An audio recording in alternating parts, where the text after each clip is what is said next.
Thank you very much, Heather. You're welcome. That is Heather Wells at our CBC News desk. Gorgeous day pretty much right across the province today. I mentioned Winnipeg, but also Brandon, you're -3 right now, heading for a high of 0. With a little chance of flurries as well. -2 in Dauphin with a high of -1. And Thompson, you're -14 right now, heading for a high. It's actually getting a little colder for you today, -16. Also, there is a snowfall warning in effect for parts of the north around Lynn Lake. You'll probably get about around 10 centimeters of snow tonight. Stay tuned. Interesting show. We're going to talk about the Canadian Armed Forces and how it's no longer automatically disqualifying applicants with certain medical conditions. That's coming up after World Report. Today on Q. Daddy, would you like some sausage? Daddy, would you like some sausages? The Canadian comedian Tom Green has been a huge presence in comedy for decades, from his cable access days in Canada doing The Tom Green Show to his almost 20 years in Los Angeles with his late-night at-home talk show. Tom Green will be here to talk to you about his incredible career. Q with Tom Power. This morning at 10:30 in Newfoundland. And on CBC Listen or wherever you get your podcasts. Report. Good morning. I'm Marcia Young. Hundreds of thousands of people in Gaza are on the move. A hostage dispute between Israel and Hamas was resolved by negotiators. Israel's military has now opened a key route to the northern part of the territory, allowing Gazans to return to their communities. Chris Brown has more from Jerusalem. Walking along the beach and on a narrow road beside it, people sang and celebrated as tens of thousands of Palestinians walked north to return to their neighborhoods for the first time in a year after Israel's military ordered them out. Many carried everything they owned in bags and suitcases dragged behind them. Thank God we're going home, said Yusuf Shakura as he carried a sleeping child in his arms. The conditions were terrible. It's a long walk, but at the end, things will be better and we will rebuild. The communities they're returning to, such as Jabalia, Beit Hanun, and Gaza City, are utterly ruined. But Palestinians are calling it a victory because many feared Israel would never let them back. The northern part of Gaza suffered among the most intensive attacks of the 15-month war, with Hamas fighters deeply entrenched in places. Also, Israel's far-right Jewish settler movement openly pushed to keep the Palestinians out of the north permanently so they could move in. One of their leaders, Itamar Ben-Gvir, posted on social media this morning, "This is what absolute surrender looks like." Many other Israelis, though, will be relieved that the ceasefire survived a major test. The next step calls for Hamas to release 3 hostages Thursday and 3 more on Saturday. Chris Brown, CBC News, Jerusalem. Prime Minister Justin Trudeau is with Holocaust survivors and other world leaders in Poland, marking 80 years since the liberation of Auschwitz-Birkenau. More than 1 million people were killed at the Nazi camp. Most of them were Jews. The CBC's Tom Perry is traveling with the Prime Minister. And Tom, walk us through today's events. Today's ceremony at the Auschwitz-Birkenau concentration camp is marking 80 years since the camp was liberated. It's also, of course, honoring the millions of Jews who were murdered in the Holocaust by the Nazis. Today's ceremony is going to be focused on those Holocaust survivors. Their numbers, of course, are dwindling with the passage of time, but many are here for today's event. Justin Trudeau, in fact, met with 2 Canadian survivors today. Miriam Ziegler and Howard Chandler both survived Auschwitz, but lost family members here. We had a chance to speak to both of them before they met the Prime Minister. And Miriam Ziegler told me about just how emotional it is for her coming back here. I have the most horrible nightmares since October, and I was told I was coming here. I don't think I slept one night, just slept and would wake up with a nightmare. And it's scary. It's very scary what's happening now in the world. So that was Miriam Ziegler. She's a Canadian who survived Auschwitz. She's here today to mark the 80th anniversary of her liberation and the liberation of so many others here. There are many dignitaries taking part today. King Charles is set to be here, French President Emmanuel Macron, the German Chancellor Olaf Scholz. One country that's not included today is Russia. It was the Soviet Red Army that freed the prisoners at Auschwitz 80 years ago, but with Russia still at war with Poland's neighbor Ukraine, they're not on the guest list. Thank you, Tom. Thank you. The CBC's Tom Perry from Poland. M23 rebels in the Democratic Republic of Congo say they have taken over the eastern city of Goma. A large group of people rushes down the street just hours after rebel fighters entered the city. Some are believed to be inmates from a nearby prison break. Thousands of people have had to leave their homes. Rebel fighters are taking up positions in the city. A deadline for members of the Congolese army to surrender has passed. This morning, the Congolese government is denying the rebels are in control. It says government forces still hold strategic parts of Goma, including the airport. Justin Trudeau may be leaving the Prime Minister's office in March, but he is about to do something that will shape Parliament for years to come. There are 10 vacancies in the Senate, and as Danielle LeBlanc tells us, Trudeau plans to fill them all. We need a new session of Parliament. Prime Minister Justin Trudeau prorogued Parliament earlier this month, shutting down all business in the Senate. But Trudeau retains the power to name new senators until he leaves office in March, and he plans on using it. The Prime Minister's office confirmed the selection process to fill 10 open seats in the Senate is underway. Given they'll be able to serve until the age of 75, these new senators will vote on bills put forward by future governments for years, even if the Liberals lose power in the next election. Conservative Senator Claude Carignan feels Trudeau lacks the legitimacy to fill the vacant seats. He resigned, and I think he have to let this opportunity to the future Prime Minister to make those appointments. Several independent senators, however, say they will respect the preponderant role of the House of Commons, regardless of which party is in power. In response to questions about stacking the Senate, the Prime Minister's office said Trudeau takes his responsibility to appoint senators seriously. Danielle Leblanc, CBC News, Ottawa. The Liberal Party of Canada is blocking Chandra Arya from running for leadership. Janice McGregor is taking a closer look at this development in our parliamentary bureau. And Janice, Arya is already a member of the Liberal caucus. What is going on here? Marcia, earlier yesterday morning, he seemed to still believe he was in the race, but then by noon, he was posting that he'd been informed that he wouldn't be allowed to enter and that he was carefully considering his next steps because, in his view, his disqualification raised serious questions about the legitimacy of the race and, by extension, the legitimacy of the next prime minister. Now, that is a serious thing to say about your own party, but it's also a serious thing for the party to tell someone that sits in their own caucus, greenlit to run, elected as an MP in the past, that they're manifestly unfit to be leader.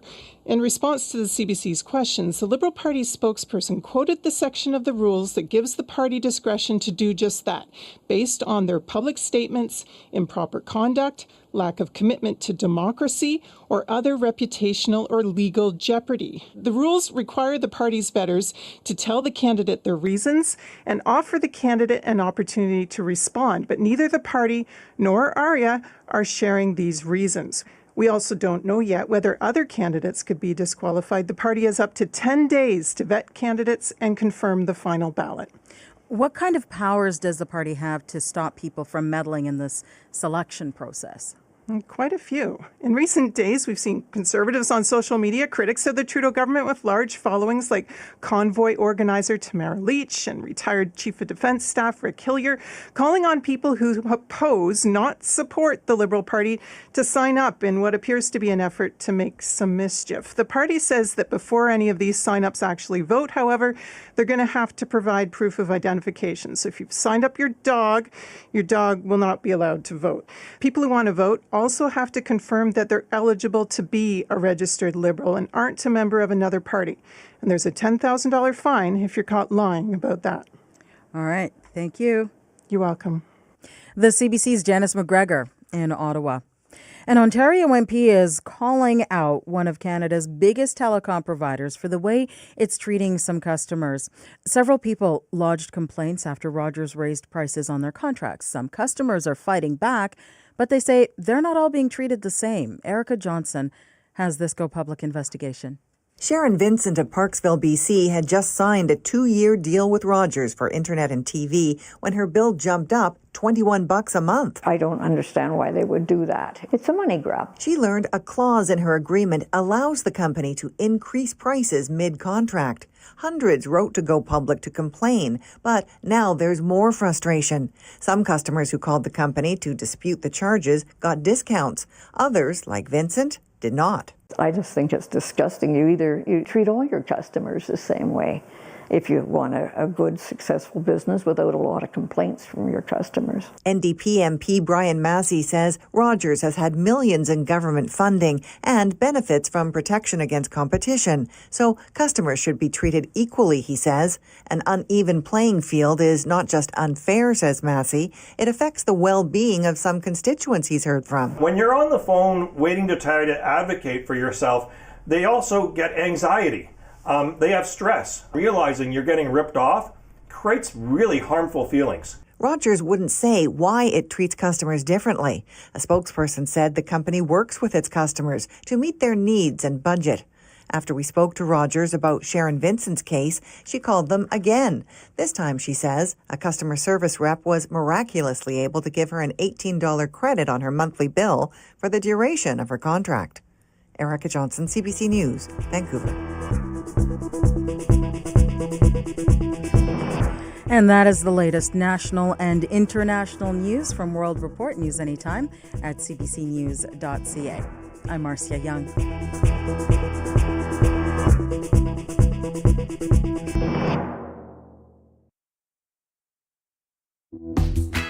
Good morning, Manitoba. You're listening to Information Radio on CBC Radio 1, 89.3 FM, 990 AM in Winnipeg. I'm Corey Funk. Good to be with you. -2 right now in Winnipeg. We are heading for a high of 0 today. And coming up this hour on the show, could your shopping habits truly help the Canadian economy when it comes to the threat of U.S. tariffs? Well, one economist from Winnipeg says it can. Plus, would you give a computer the ability to clone your voice? CBC's Blair Sanderson will examine why it's an important option for people with diseases that threaten their ability to talk. That's coming up. But first up here on the show, the Canadian Armed Forces is no longer automatically disqualifying applicants with certain medical conditions like allergies and ADHD. We're going to hear more about what this means for potential recruits and how it could help the forces meet recruitment goals. That's coming up right here on Information Radio. But first at 6:11, let's check in with Heather Wells with a look at news headlines. Good morning. Well, MPI is restarting a massive technological overhaul after pausing it. It was called Project Nova and much maligned, intended to let customers do more of their auto insurance online. It had been plagued with issues like its original budget tripling to around $290 million. But MPI CEO says they are now preparing to announce next steps in the coming months. The Filipino Seniors Group of Winnipeg worries they may not be able to stay in their building after repeated vandalism, things like damaged vehicles, broken windows, cut fences. We'll hear from one of the leaders of the Filipino Seniors Group who wants the city to beef up police patrols around that building. Our next local news coming up at 6:30. Thank you very much, Heather. You're welcome. That is Heather Wells at our CBC News desk. Let's say hello to the wonderful folks behind the glass. Abby Adeyemi is keeping an eye on the weather. Hello there. Good morning. A mild one, a mild start to the week in the southern regions, but it's colder as we look further north. Current conditions for Winnipeg and surrounding areas, -1 right now in the city with a blanket of cloud covers overhead. For today, it's going to be mostly cloudy. We do have that light chance of flurries this morning into the afternoon. Temperatures will be dropping, would reach about -12 by the afternoon. And then for tonight, we'll see those clouds still sticking around with snow starting after midnight. If we look at the conditions in the southern regions, it's the same conditions. Light winds, a chance of flurries, temperatures dropping throughout the day, but it is mild. Then if we look up north, it will be much colder with light snow and wind chills, making it feel much colder, especially in Churchill. And we do have that snowfall warning in effect for northern Manitoba with about 10 centimeters of snow expected today. We're seeing that it's going to be starting late this morning over Lynn Lake into the afternoon, and that will intensify, but it will taper off tomorrow morning. So compared to Winnipeg, the weather further north is significantly colder with lots of snow on their way. -24 right now in Churchill. We're already seeing that drifting snow there. But right now, Winnipeg, -1 at the Fox, -2 at the airport, and it's it's going to be more like a cloudy day. Thank you very much, Abby. Thank you. That's Abby Adeyemi. And May McKillop is our studio director, and she's keeping an eye on the commute as well. Hello. Good morning, Corey. No major closures or delays to report so far, but I am just taking a look at the highways outside of the city of Winnipeg here. Number 15 to Enola is partially covered in snow, and similar northwest out of the city through East St. Paul, Birds Hill area. You may encounter some plows if you're driving on those highways. Anything else going on the commuter line, give me a call throughout the show and I'll pass that message along to our fellow listeners, 204-788-3093.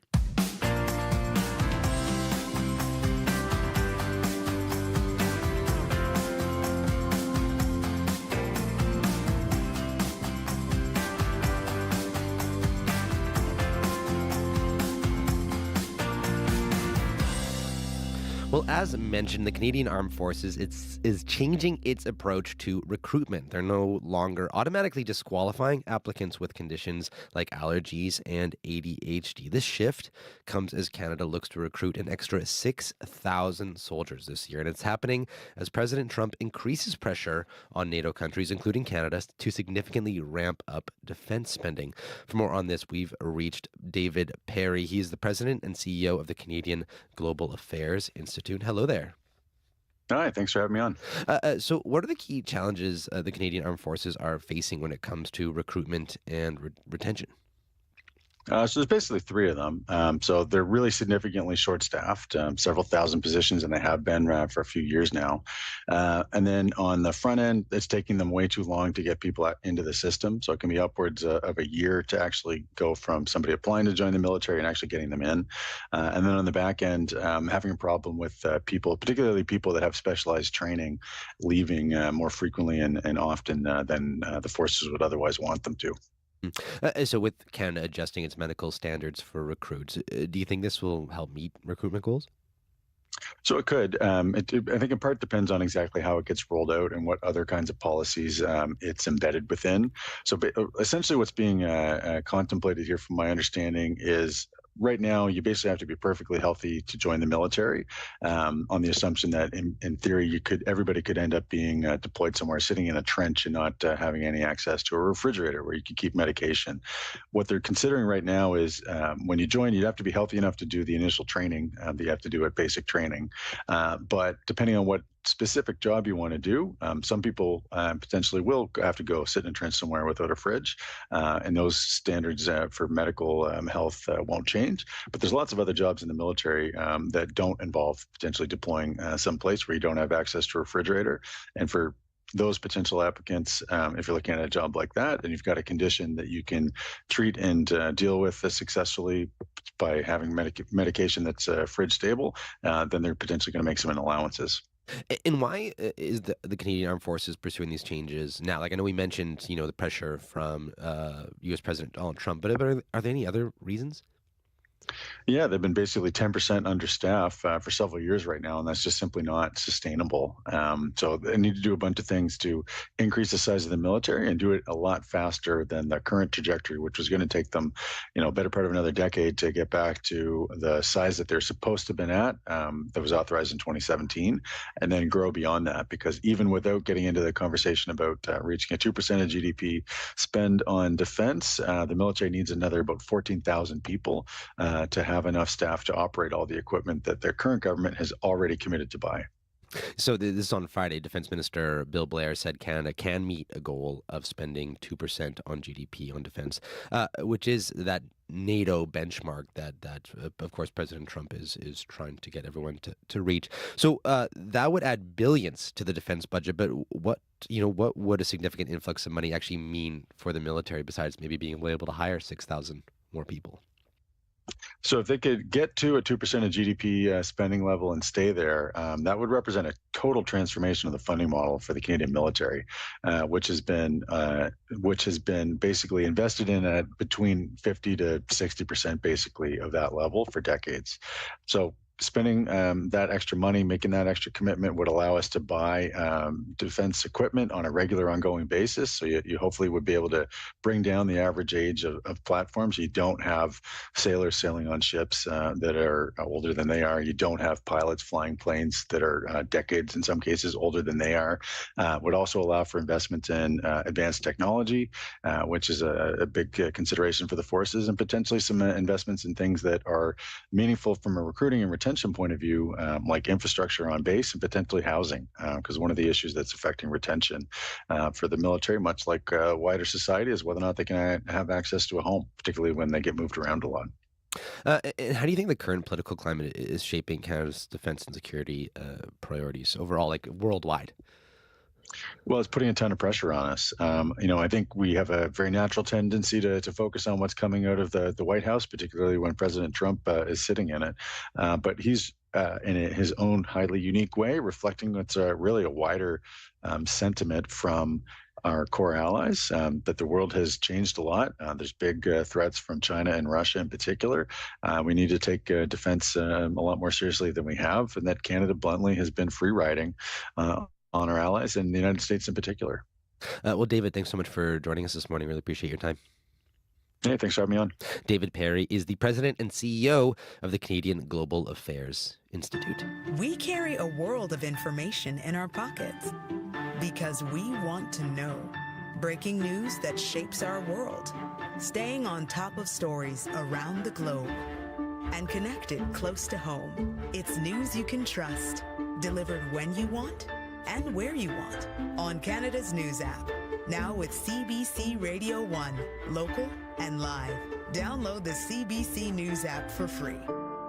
6:20 right now. You're listening to Information Radio. I'm Corey Funk, sitting in for Marcy Marcusa. Well, we've been hearing a lot in the news lately about the proliferation of deep fake technology and its ability to create replica versions of real people online. And some have warned this could lead to a new wave of misinformation, with AI avatars impersonating politicians, public officials, journalists, and celebrities. But what if you could train computer software to imitate yourself? CBC's Blair Sanderson has a look at why some people who are at risk of losing their ability to speak are turning to AI for help.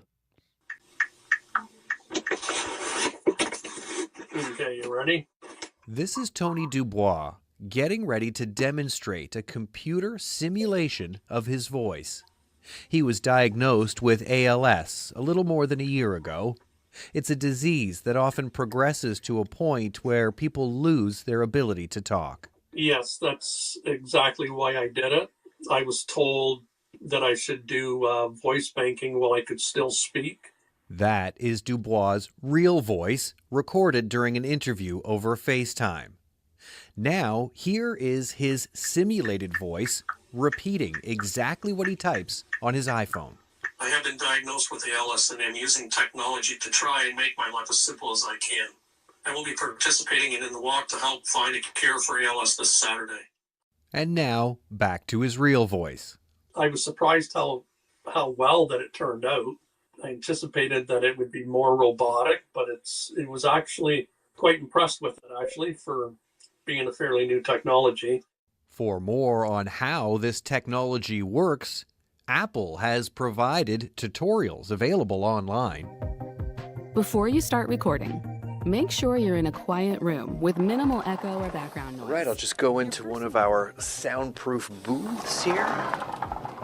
You'll be asked to record 150 randomly chosen phrases with your voice. While in Paris, she studied at an art school. Are you still hungry? Eric shouted, "Look out behind you!" In addition to being useful, furniture is designed to... After about half an hour of this, all of those phrases and words are used to train the program how to synthesize my voice. And this is what my synthesized voice sounds like. It's far from perfect. The cadence, for example, is a bit stilted. But for some, even a close approximation of their voice is better than using a stranger's. Apple launched the personal voice feature about a year ago. And it's not just useful for people with ALS. Multiple sclerosis and Parkinson's disease can also impact people's ability to talk, as can certain cancers. Apple is one of the latest entrants into this space, with other lesser-known companies offering so-called voice banking for the past decade. For individuals that are looking at voice banking, it's something to start thinking about very early on. Emily Moffat is a community lead with the ALS Society of Canada. She says clients often choose to bank their voice even if they're not sure they'll use it, because they won't have the ability to decide after their condition worsens. There's also the problem that ALS can affect people's motor skills, meaning they often can't type with their hands the phrases they'd like to have spoken. That's where other technologies come into play. Absolutely. So there are different types of programs. So eye gaze technology, they're controlling a computer with their eye movement. So they would be able to spell out sentences, their words, phrases, and then the voice banking technology would be able to read that out in their own voice. So far, it's affecting my ability to walk. Meanwhile, back at Tony Dubois' place, he recounts the difficulties he's already running into. Also happy to give another demonstration of his virtual voice. Hi, Blair, this is what my speech sounds like. Ready for use when the time comes when he might want to use it. Yeah, I've learned, what I'm trying to do is live with ALS. And using his own voice while he still can. For CBC Radio, I'm Blair Sanderson. And just in case you're wondering about privacy concerns, which is a pretty reasonable thing to be concerned about when it comes to training a computer to imitate you, Apple says people's recordings are stored directly on their phones and not uploaded to the cloud for security reasons. Well, speaking of reasons, that's actually the name of a new EP from singer-songwriter Brett Schultz, and it's a very good reason to check out the work of this Winnipeg-based musician. The EP is just the first part of a series of new music coming this year. From Brett Schultz, this is Reasons on CBC Radio 1. Saturday was pretty dull, I know. Not much to say about it. And I don't need a reason anyway. I don't need to say anything at all.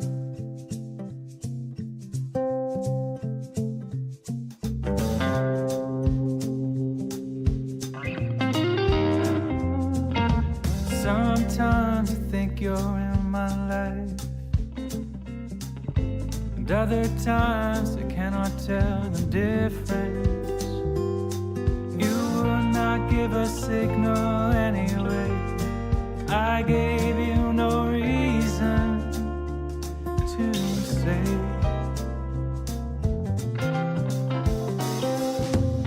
Sometimes I can't even reason with myself. I stand and stutter, wondering what will come of it.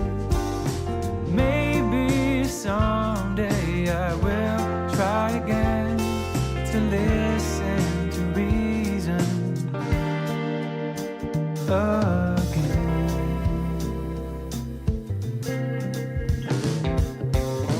Yesterday was a sunny afternoon.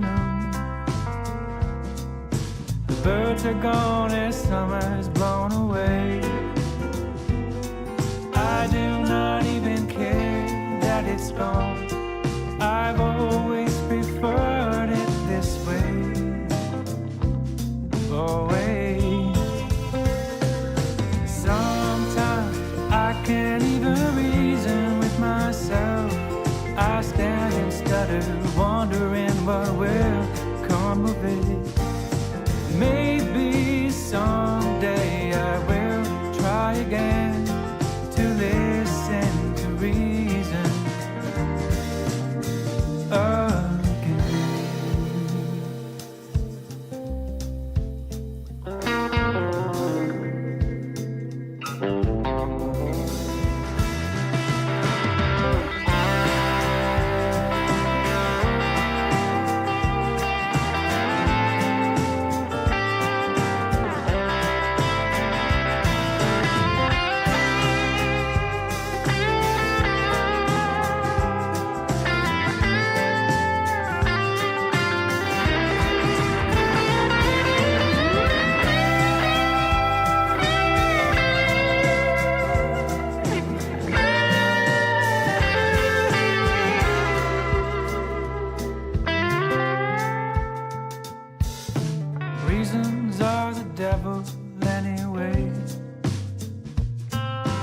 Careful what you say, it'll never leave you.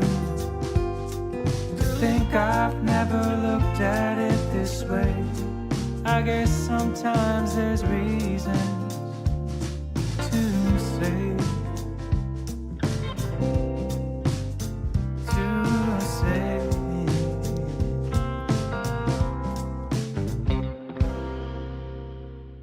From his new EP, that's Winnipegger Brett Schultz with Reasons. You heard it right here on CBC Radio 1. Well, right now in Winnipeg, it's a really lovely day that we're looking ahead to. -2 right now, heading for a high today of 0. And that's mostly the case for much of southern Manitoba today. Dauphin, you're actually going to be, you're -2, but you're heading for a high of 1 today. Similar case in Brandon.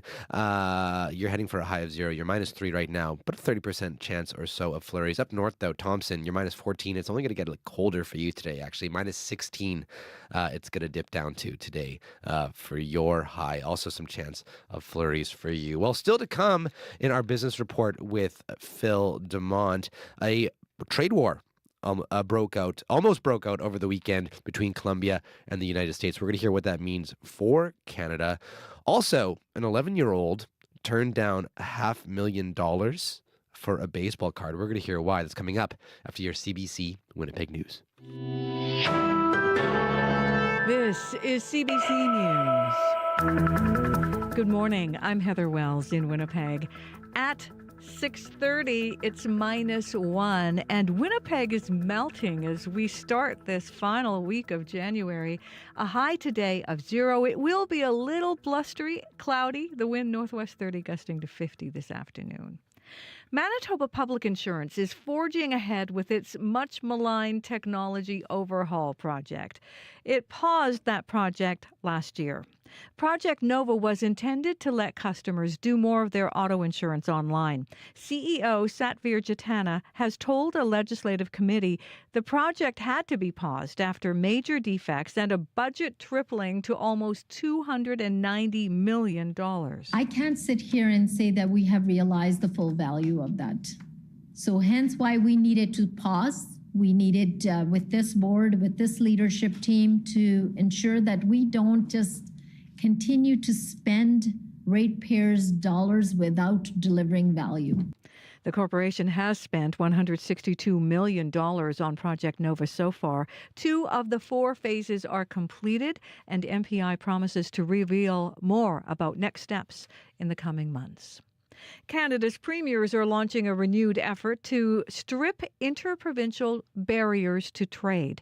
They want to boost the country's economy as it prepares for a possible trade war with the U.S. Ryan Cardwell is a professor of economics at the University of Manitoba. A decrease in interprovincial trade barriers would certainly increase trade within Canada and increase economic growth in those sectors. And that could partially offset some damage done by trade barriers put in place by the U.S. government. However, I see almost no possibility of that happening. Cardwell says these internal barriers are locked in by strong provincial interests, and control from the federal government, he says, is limited. But Canada's internal trade minister says lifting restrictions could bring $200 billion to the domestic economy. The Filipino Seniors Group of Winnipeg worries about the future of their building after repeated vandalism. The group has been meeting in North Point Douglas since the 1980s. Their building on Euclid has become a landmark for Winnipeg's Filipino community.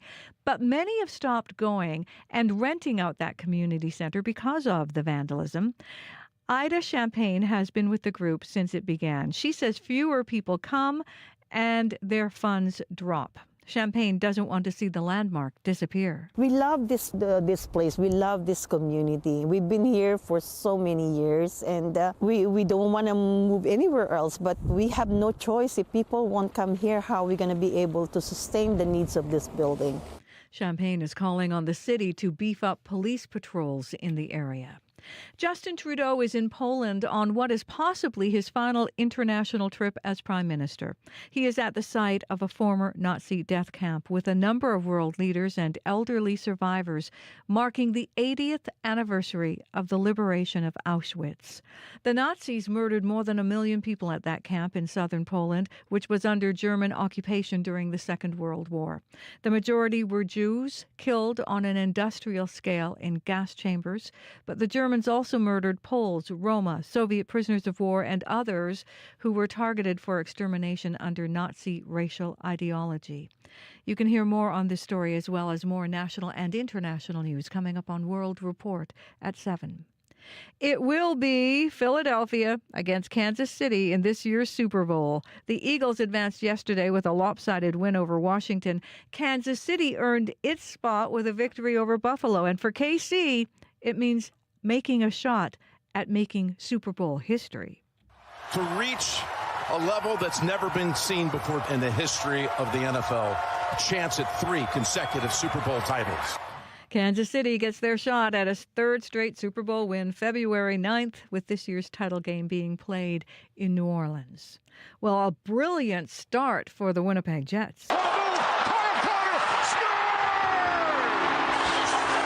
Kyle Connor with a beauty in the first period on TSN as the Winnipeg Jets doused the Flames last night. Winnipeg beating Calgary 5-2, and it was a win for backup goalie Eric Comrie, his first win since November 11th. Comrie making 21 saves last night and grinning widely after the game. A little more relieving, I'd say. The Jets now on the road for 3 games. They start this road trip in Montreal with 6 o'clock games time start tomorrow night. You can find more Manitoba news updated throughout the day. Just head to cbc.ca/Manitoba. Thank you very much, Heather. You're welcome. That's Heather Wells at our CBC News Desk. Welcome back to Information Radio here on CBC Radio 1. I'm Corey Funk, sitting in for Marcy Marcusa. We have your business report just ahead, but first, let's check in with Abby Adiemi, who has returned to his status as the good guy here on the show, because for a while there, for about the last 3 weeks or so, you were just mostly delivering bad news. I know, delivering like chilly ones, but more like mild conditions to start the week. And, the tail end of January, this is a good sign. Mm-hmm. Oh, certainly. Mild, cloudy conditions in the southern regions. The northern regions will be seeing colder temperatures and snow already starting in some areas. Right now, Winnipeg, we're seeing temperatures around -2. Overcast, we're seeing slight chance of light flurries today. Temperatures will fall to -12 by the afternoon, and then some snow will start tonight with breezy conditions. Similar conditions in the Pembina Valley region with temperatures around -1. Brandon is at -3 at this time. West Manchester, mostly cloudy skies, light flurries in the forecast possible this afternoon. Temperatures will get to 0 for folks in Brandon. In the Parkland region, Dauphin sitting at -2 at this time. You should warm up to +1 later in the day. Similar conditions in the Interlake region. We're seeing temperatures around -1 in Gimli at this time. For the Par and Flin Flon, temperatures at -10. Light snow already being felt in that part of the province, and this will continue throughout the day. In Thompson, -14, cloudy conditions. We do have a mix of sun and clouds in the forecast. High will be around -18. And then further north in Churchill, -23 at this time with light snow, which is drifting. We should see a wind chill feel like -39 this morning for folks in Churchill. And the high will get to -23. So overall, the south is warm. The northern part of the province is more like colder. We're seeing that snow and wind chills in Churchill already. But right now, Winnipeg, temperatures hovering around -2, and it's going to be a mild day. Thank you very much, Abby. Thank you. May McKillop, I got to tell you, the studio director, May McKillop, it was so nice to finally get a mild day. I think I spent pretty much all day yesterday on the Assiniboine River, and it just felt so good to see Winnipeg's kind of river culture. Were you on skates or on foot? On foot, mostly. Okay. I wish I was on Mm-hmm. skates, but I had a toddler who probably wouldn't have been so stoked about that. Nope. We ran actually all the way from kind of the Wolseley area all the way to Assiniboine Park, mostly on the river, and people were out there with their rinks. They were out there with their dogs, and people had a fire going. I actually went there with my toddler. My toddler saw the fire, and he just made himself sit by the fire, and Did he make some friends? he did make some friends, yeah, Lovely and then cow. he held a hockey stick for the first time at the rink as well. So it was just such a nice day. Finally, the weather let up and allowed Winnipeg to be Winnipeg, I which it love felt those like. river trails. We actually on Up to Speed on Friday, we Mhm. spoke to a couple who has started using the river trail to skating to work. Yes. I love that alternative. It's the best. And you know what? There was when we were along St. James there's actually a pretty decent length skating trail. You could almost make it all the way to the footbridge or to Symboyne Park there if you really wanted to from the St. James area. So pretty cool to see, and pretty nice to see everyone out and about. In terms of the traffic on the roads, and They're not skating around. I'll tell Okay, you that. that's good. What's going on? No major closures or delays or issues to report so far, especially particularly in the city. But I am looking at some highways outside of the city.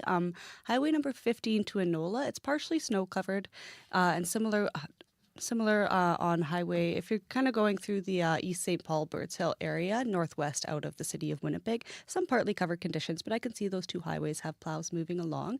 One area that I am looking at, if you're driving south through the Morden Winkler area, you may encounter some reduced visibility, but it looks like the road conditions are bare in that area. Anything else you're seeing out there, give me a call and let me know, and I'll pass that message along. 204-788-3093. Thank you very much, May. That's May McKillop, our studio director. And Phil DeMont is here now with the Business Report. Hi there, Phil. Yeah, I'll ask I will admit, a dumb question. Mhm. A fire on the river? Oh yeah, I guess you're in Halifax, so I guess Yeah. we like the river's totally frozen, so the people actually in my neighborhood, people actually send their Christmas trees down to the river after Christmas, and people put them around skating rinks. And then on the side of the skating rink, it's common to have another little like closed off spot with the trees, and they'll put a little fire pit beside the skating rink. But doesn't it go through or is it still on the land, or doesn't it go through the Like there's a little ice? puddle that forms underneath, but the ice is so thick it doesn't Oh, really okay. doesn't melt the ice enough that you'd fall through. or I anything thought like it was that, going to be so. on the side or something. No, it's Nope. actually in the river. Okay. Right on the river, and it's it's pretty safe, pretty cool, and it's a good vibe. I smelled like fire all day yesterday. That was kind of not great. Had to do some laundry. Better than usual. Yes. So, in turning to some international business news, that has some impacts here, of course, as always. A trade war almost broke out over the weekend between Colombia and the United States. So, what could that mean for Canada? Yeah, I think any hope that Trump would keep the tariffs in his back pocket or give Canada some sort of exemption, I think they're gone. Over the weekend, the U.S. thought it had a deal to send 2 planes of Colombians who had entered the U.S. illegally back to the South American country. Instead, Colombia denied landing permission to the planes. Washington threatened big tariffs and sanctions. Colombia threatened big tariffs. But late Sunday, the two sides reached a deal where Colombia said it would take back the refugees. But the fight over whether countries would agree to take back people swept up in the U.S. deportation plans, that still looms. Last week, Mexico refused landing permission for an American plane loaded with deported Mexicans.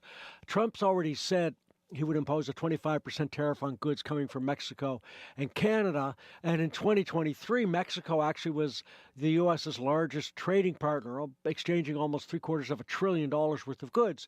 So the fact that you've now got this problem popping up with will you or will you not take our illegal refugees back to your country, that seems to be now a new trigger point, because recent statements, Washington said they wanted Mexico to do more to stop the flow of illegal drugs and people crossing into the American southern border. But, it's a lot of people see it as a negotiating tactic, or it could be a plan just to get more manufacturing into the U.S. Colombia is a source of 90% of the cocaine seized by American authorities. Letting that country off the trade hook might indicate that drug interdiction isn't as big a deal as Washington is saying after all. On the other hand, more Canadian companies say they're accelerating plans to possibly move facilities or at least find some partners in the U.S. That's to try and mitigate the potential damage from the 25% tariffs on our goods going to the south of the border. I kind of believe the tariffs are more about protectionism, that Trump sees this as a way to increase the manufacturing in the U.S. And if that's true, you look at places like China, Canada, big trading partners, and I'm not sure what Ottawa can do to avoid the 25% tariffs. It's more getting to be more about mitigation. Also, the central bankers in both Canada and the U.S. have been cutting interest rates over the past year. So you'd think that would mean mortgage rates would go down, but that's actually not the case. So why are mortgage rates actually going up? Yeah, it's because lenders usually price their mortgages off of the interest rate for bonds, not with the central bank changes. When we talk about the yield on bonds, Corey, change the word interest rate for yield. Higher yields means higher interest rates. It's just not one for one, so you don't do it as that way kind of math. Since September, the yield on a 10-year U.S. bond up a full percentage point, 4.75%. Yield on a 5-year Canadian bond up 0.5% since September. One reason, uncertainty around what a Trump administration this time around will mean economically. A trade war could end up driving prices up in the U.S. and other countries. That would lead to slower growth, including Canada, but it could also lead to higher interest rates as central bankers do what they did last time, raise interest rates to try to dampen down inflation. Now, the latest numbers show mortgages not only moving up marginally in response to the higher bond yields. That's what I mean about the not one for one, but it still means if you're actually looking at buying a house, you're probably staring down the barrel of a higher, not lower mortgage rate. So if you're waiting, thinking I'm going to get a lower rate in the, as the central bank cuts, I don't think that's what you're going to see. I think you're going to see maybe not exploding bond rates, but they're going to start going up, and that means your mortgage is going to go up. My mortgage is up in a year, so that's not the news I want to hear. Yeah, you're in trouble. Okay, great. Thank you. So, but next, something a little bit more exciting. I wish I was this kid. So there's an 11-year-old who turned down $500,000 for a baseball card. Yeah, because it was worth more at auction. Last week, the unnamed youngster living in Los Angeles was unveiled as the one who pulled the one-for-one card of Pittsburgh Pirates pitcher Paul Skeens from a pack of cards. Skeens is the next big thing in Major League Baseball. Rookie of the Year, 11 wins. He's a pitcher, less than 2 runs a game he gives up. So Christmas, the kid received a bunch of card packs as a present, found the special piece of cardboard. The uniqueness is it's the only one with Skeens' autograph and a patch from his game-worn jersey. So the Pirates stepped up, offered him a bunch of stuff, 2 season tickets for 30 years behind home plate, other inducements, including Skeens' girlfriend, a prominent university gymnast, saying the 11-year-old could sit with her in the Pirates box to watch a game. Youngster said no to all this. Credible calculations put the dollar value of the Pirates package at about $500,000. Apparently, you could get $1 million for this card at auction when it happens in March. Interestingly, though, money raised from the auction will go to the LA Wildlife Relief Fund. I'm not sure if the kid gets any of it or he's just giving it all away, which is a nice story. If I was the boy, I'd still ask if I could sit in the box with the gymnast. And finally here, Phil, what's going on in the market so far this morning? Right now, tech stocks are taking a dive because of the new AI chip coming out of China. So Germany down more than 1%, France off 0.75%. Hong Kong's up a bit in Asia. Oil's down 56 cents, $74.06 a barrel. Gold's down $9, $2,770 an ounce. And the Canadian dollar off a little more than 1/10 of a cent, trading at 69.61 cents U.S. Thank you very much, Phil. Thanks, Corey. That's Phil DeMont with the Business News.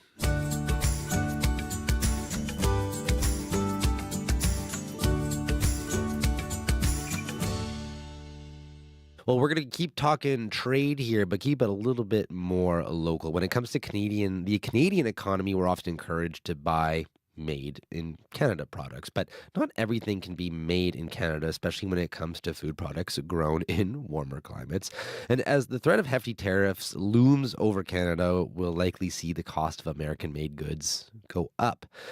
CBC's Brittany Greenslade spoke with the economist and professor Rob Warren, and she asked him how often Canadian consumers think about the impact tariffs could have on their wallet. It's sad to say, but they probably don't. Most consumers, when they go out to buy products, what they think about is, what have I purchased in the past? I'm just going to stick with that, because something like 80% of all of our purchase decisions are based on habit or very low involvement thinking about what we're buying. I would imagine people look more so at price than they look at where something is made. But we're seeing these lists circulating on social media that are giving people Canadian options they can buy versus American-made counterpoints, everything from milk, eggs, restaurant chains, clothing brands. Can this actually have an impact if people follow through on this? Yeah, it really can. If enough consumers get behind this and start thinking about where they're spending the money and don't just focus strictly on price, they can have a huge impact on the sales and the profits of those particular products and firms. And that pain is going to get back to Washington, D.C. And hopefully that would change some of the policies that are being talked about right now. Have we seen so-called boycotts actually work in the past? Where have we seen it be successful? You know, where we've seen boycotts really be successful have been, unfortunately, most of the examples I've got are in the US, where products have been boycotted in either food or beverages. Take Bud Light, for example. There's your classic from just a couple years ago, where a lot of people decided because of a stance Bud Light had taken or was perceived to have taken that they were going to boycott the beer, and its sales dropped over 23% almost overnight because of it. And that's caused a variety of changes. One, Bud Light got away from that particular alleged policy they were thinking of. And two, it's resulted in Bud Light no longer being the #1 beer in the US. So people can have an impact. So if this tariff comes in that Trump has promised, are there things the average person can do that will have an impact just them alone, or does it really need to be on a large scale? Well, I think individually we've got power, but collectively is where the real power is going to come from. So it's if just one consumer or like 10 consumers tries to do something, that's not going to have a big impact. But if every consumer in the province of Manitoba decides that instead of Florida-based orange juice, they're going to only purchase Brazilian-based orange juice, that's going to have a major impact on the Florida grower industry. And that information will get back to elected officials. So people do have purchasing power. As an economist, how could these potential tariffs really impact our economy here in Canada?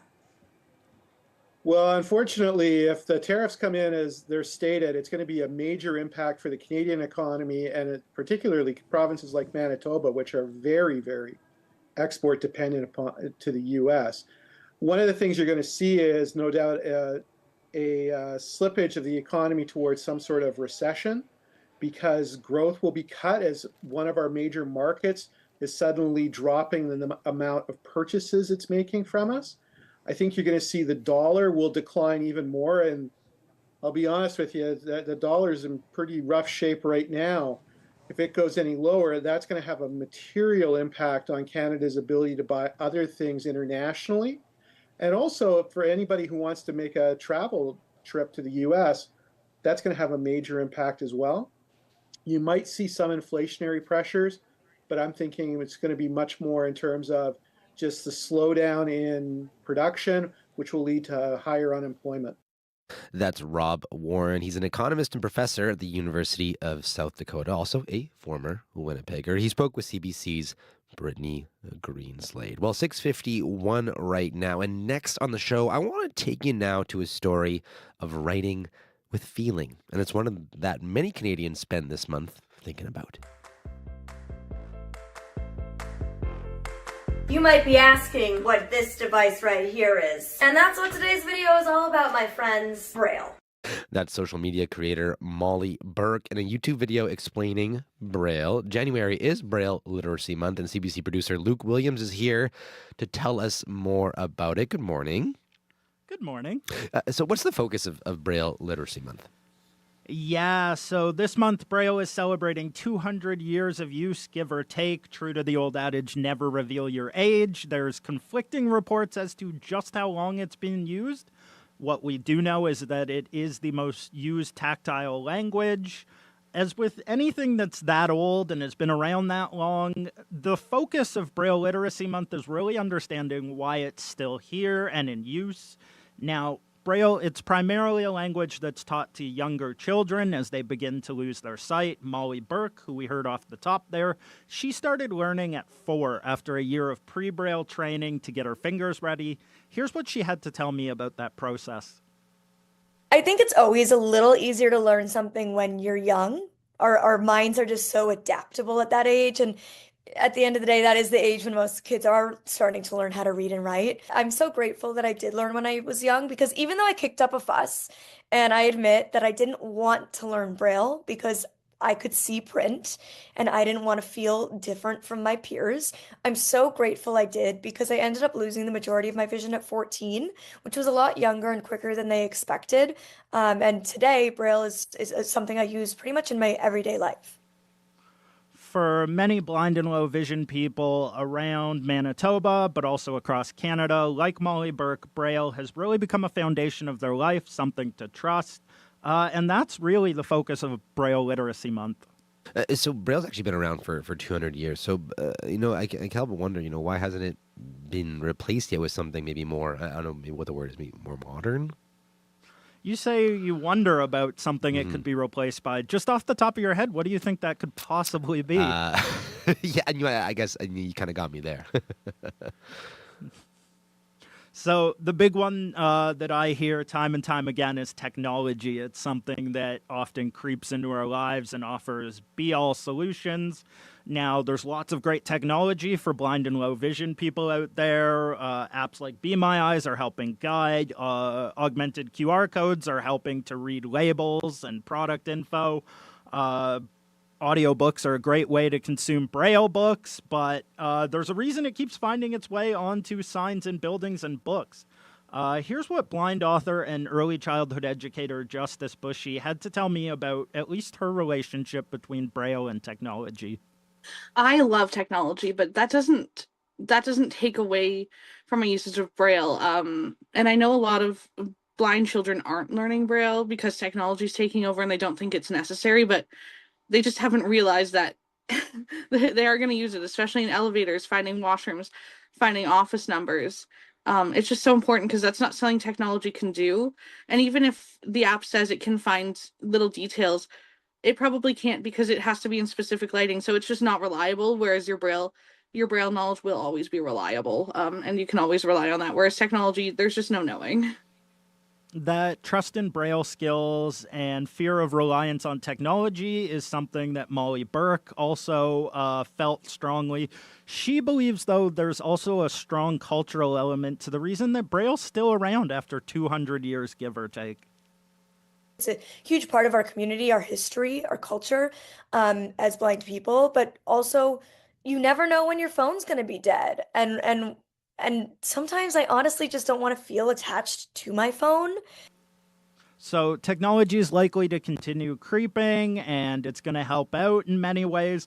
But the sense that I got in putting this all together is that it will likely never fully replace Braille. So who's making sure Braille actually, continues to endure?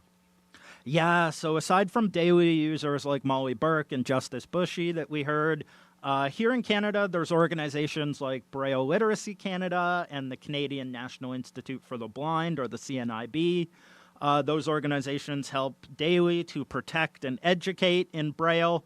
The CNIB launched a children's charter last year that includes a number of programs to help educators in teaching Braille. Rhonda Underhill-Gray is a Southern Ontario program lead for the CNIB. She works on those programs that help teach Braille and associated life skills to kids and teens. If somebody said to you, look, you can only listen from now on, you're not allowed to read anything with your eyes.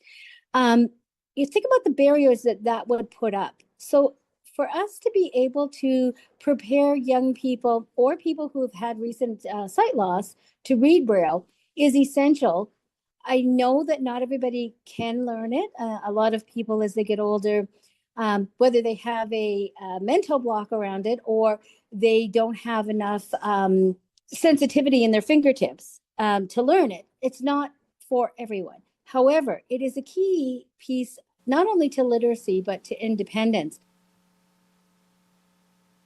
So Rhonda feels that she has the greatest job ever in protecting and educating on Braille. She believes that education component is a core part of its strength for people who are blind and low vision, but she also sees many ways it's grown to be taught to those who are sighted as well. So in the last minute or so here, what should we take away from Braille Literacy Month? Yeah, so as a storyteller myself and someone who's really learning about Braille, I think that's a question best left to the community to answer. So for one final time, here's Molly Burke, who wants to remind us that the disability community is one that we can all join at any time and learn from. The reality is we are you. Disability is the only minority community that anybody can join at any time through age, illness, or accident. And at the end of the day, if you live long enough life, you will be disabled in some way or another. So you are not so different from us. and we have the same wants, needs, and desires as anybody else in life.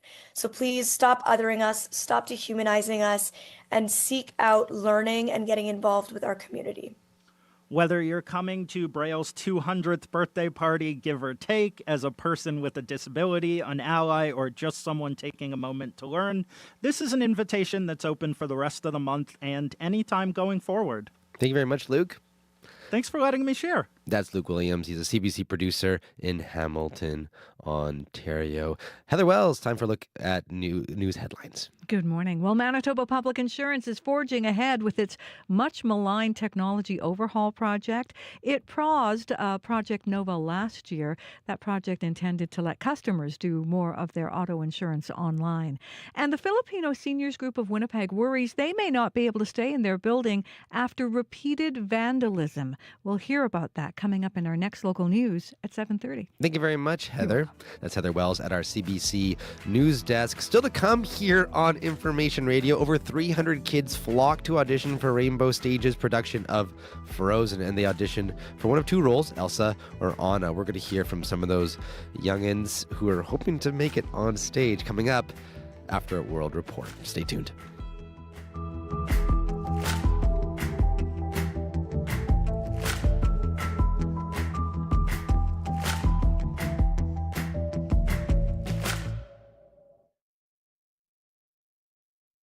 Today on The Current. And now in all my comment section, everyone's just like, what are you crying about? You're a rich celebrity. When there is a crisis, large or small, many people turn to GoFundMe to get help. It's happening in response to the fires in Los Angeles, but critics say it's not an efficient or equitable way to actually help those in need. That's coming up on The Current. The Current with Matt Galloway. This morning at 8:37, 9:07 in Newfoundland, and on the CBC Listen app. This is World Report. Good morning. I'm Marcia Young. Roadblocks are down and the way now open in Gaza. Thousands of Palestinians are able to go to the north.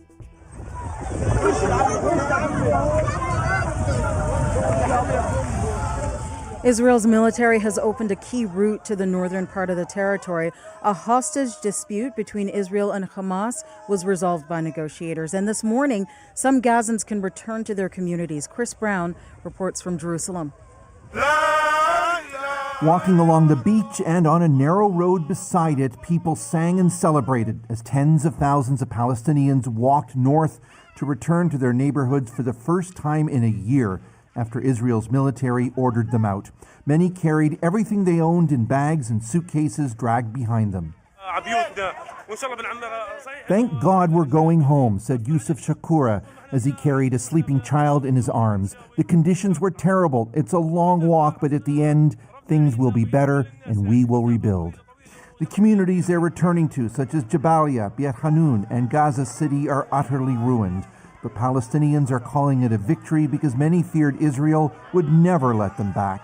The northern part of Gaza suffered among the most intensive attacks of the 15-month war, with Hamas fighters deeply entrenched in places. Also, Israel's far-right Jewish settler movement openly pushed to keep the Palestinians out of the north permanently so they could move in. One of their leaders, Itamar Ben-Gvir, posted on social media this morning, "This is what absolute surrender looks like." Many other Israelis, though, will be relieved that the ceasefire survived a major test. The next step calls for Hamas to release 3 hostages Thursday and 3 more on Saturday. Chris Brown, CBC News, Jerusalem. People who want to return to their homes in southern Lebanon cannot. The provisional ceasefire between Israel and Hezbollah has been extended. The deal was done yesterday after the Israeli military refused to withdraw from the area. Some 22 Lebanese people have been killed. They were trying to return to their villages. Freelance reporter Mia Alberti has reaction. The decision to extend the ceasefire until February 18th has angered many in Lebanon who accuse Israel of a land grab. Some locals at the borders say they don't accept the ceasefire extension and they are prepared to face the Israeli army again. We will give an opportunity to the army, says this man, but in 1 hour we will move and they will have to protect us. They have to protect our borders. In Beirut, Hezbollah supporters celebrated those who pushed the Israeli army out of their land on Sunday. Pro-Hezbollah sentiment is expected to grow the longer the Israeli army stays in southern Lebanon. It will be a crucial test for the newly elected administration, the first in years to distance itself from Hezbollah. Michael Young is a senior editor at the Carnegie Middle East Center. If the Americans don't want to discredit the current president, Joseph Aoun, then they have to insist on an Israeli withdrawal from the south. And my suspicion is that they will do this because they don't want to discredit this person in whom they've invested. The new deadline does bring a new attempt at peace, but also new openings for war to break out again. Mia Alberti for CBC News, Beirut. Today marks 80 years since the liberation of Auschwitz-Birkenau. It was a Nazi concentration and extermination camp. I'm glad to meet you, sir. Oh, no, what a pleasure. You have no idea what it means for a person like me to meet a Prime Minister. Prime Minister Justin Trudeau is in Poland for the anniversary. He met with 2 Canadian Holocaust survivors this morning. It's a time in the world where we need to be reminded of what never again means more than ever before, and hopefully this visit and the attention around the 80th of the liberation will resonate with people all around the world. God willing. More than 1 million people were killed at Auschwitz. Most of them were Jews. This morning, about 50 survivors have returned to the Nazi camp. It is now a museum. Some laid wreaths and candles. Russia is not partaking in today's commemoration, even though Russians and Ukrainians were among the Red Army troops who liberated the camp. The Auschwitz Museum director told the Guardian newspaper Russia attending the events while at war in Ukraine was out of the question. He said a country that does not understand the value of liberty cannot take part in a celebration dedicated to liberation. In the Democratic Republic of Congo,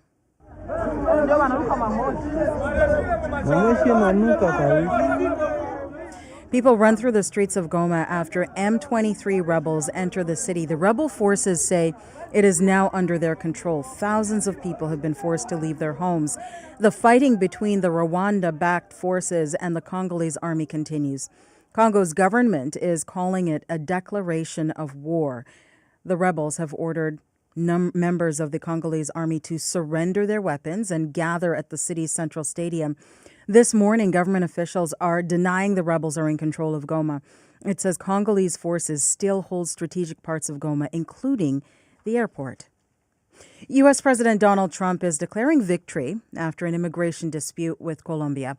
Over the weekend, Colombia's government refused to receive planes carrying deportees from the U.S. The Trump administration threatened to retaliate with huge tariffs. Since then, the two countries have reached an agreement. U.S. planes carrying migrants are now being welcomed in Colombia. Freelance reporter Manuel Rueda joins me now from Bogota. Manuel, what can you tell us about the Colombian government's change of mind? So basically, Colombia had to backtrack after Trump threatened to impose 25% tariffs on Colombian exports. And the impact of that would have been devastating on Colombia's economy because 1/3 of Colombia's exports go to the United States. That includes oil, coffee, avocados, flowers. Those industries would have been floored by 25% tariffs on their goods. Manuel, can you tell us a little bit about some of the people who are coming back? So basically, these deportation flights from the United States to Colombia happen on a regular basis because unfortunately, hundreds of thousands of Colombians have entered the U.S. illegally over the past few decades. Usually what happens is that these deportations are conducted by U.S. contractors on charter flights, and you'll have 60 to 80 people arriving at once. These are not necessarily people with criminal records. These are people who might have illegal status in the U.S. and therefore they're being returned, although sometimes there are a few people in the flights with criminal records. What happened in this occasion was that the U.S. sent 2 military planes carrying the people who were being deported, which is something new that Trump is doing to accelerate the rate of deportations. And this appears to be what upset the Colombian president that the military flights were being used and not the regular charter flights. All right. Thank you, Manuel. Thank you. Freelance reporter Manuel Rueda in Bogota, Colombia. At least 2 premiers are now threatening to cut off the flow of U.S. alcohol to Canada. It is a response to U.S. President Trump's threat of 25% tariffs on Canadian goods. Trump has said that could begin on February 1. As Yvette Brand reports, craft distilleries see this as an opportunity to break down a few barriers.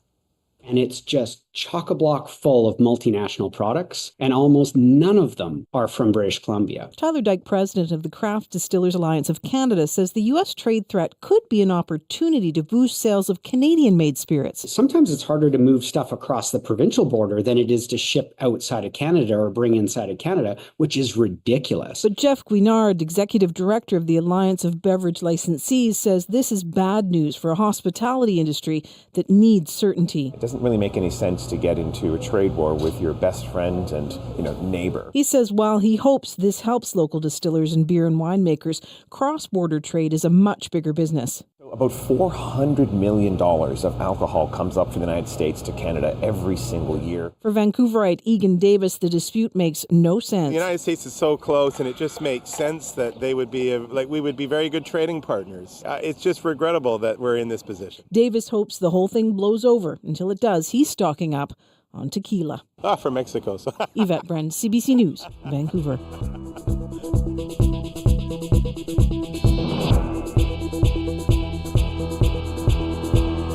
And that is the latest national and international news from World Report.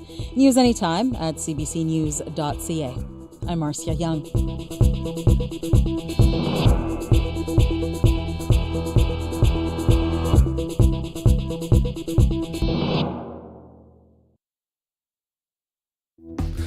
Good morning, Manitoba. You're listening to Information Radio here on CBC Radio 1. I'm Corey Funk, sitting in for Marcy Marcusa. -2 and cloudy in Winnipeg, heading for a high of 0. Coming up this hour on the show, $162 million has already gone into Project Nova, a technology overhaul project that MPI has paused, then is now restarting. Critics are saying Manitobans have yet to see any real payoff for it. We're going to chat with someone from the Public Interest Law Center coming up at 7:50 about that. Also, this hour on the show, some Manitoban license plates say Friendly Manitoba, but how true is that today? Is it still an inviting place, or do you find it harder to strike up a conversation with a stranger? We sent CBC's Jim Angapito to explore that topic and hear what people had to say. But first, we'll hear from some of the kids who auditioned for Rainbow Stage's production of Frozen. Over 300 young performers are vying for the role of Elsa or Anna. Looking forward to that. But first, let's check in with Heather Wells with a look at news headlines. Good morning. Well, the Filipino Seniors Group of Winnipeg worries about the future of their building after repeated vandalism there. Their building on Euclid has become a landmark for Winnipeg's Filipino community. However, many people are not renting it out any longer because of the vandalism. We'll tell you what's been happening. And Canada's premiers are launching a renewed effort to strip interprovincial barriers to trade. They want to boost the country's economy as it prepares for a possible trade war with the U.S. We're going to hear from a University of Manitoba economist in our next local news coming up at 7:30. Thank you very much, Heather. You're welcome. That is Heather Wells at our CBC News desk. Hello to Abby Adiemi, who is behind the glass and keeping an eye on the weather. Hi. I'm just full of smiles today because it's a mild one down south, and that's what we're seeing in most regions around us. Though we're going to see some breezy conditions with light snow later in the night, but the northern part of the province, we're seeing colder temperatures and heavier snow expected. For Winnipeg right now, temperatures at -1 with a blanket of cloud cover overhead. Expect mainly cloudy conditions today.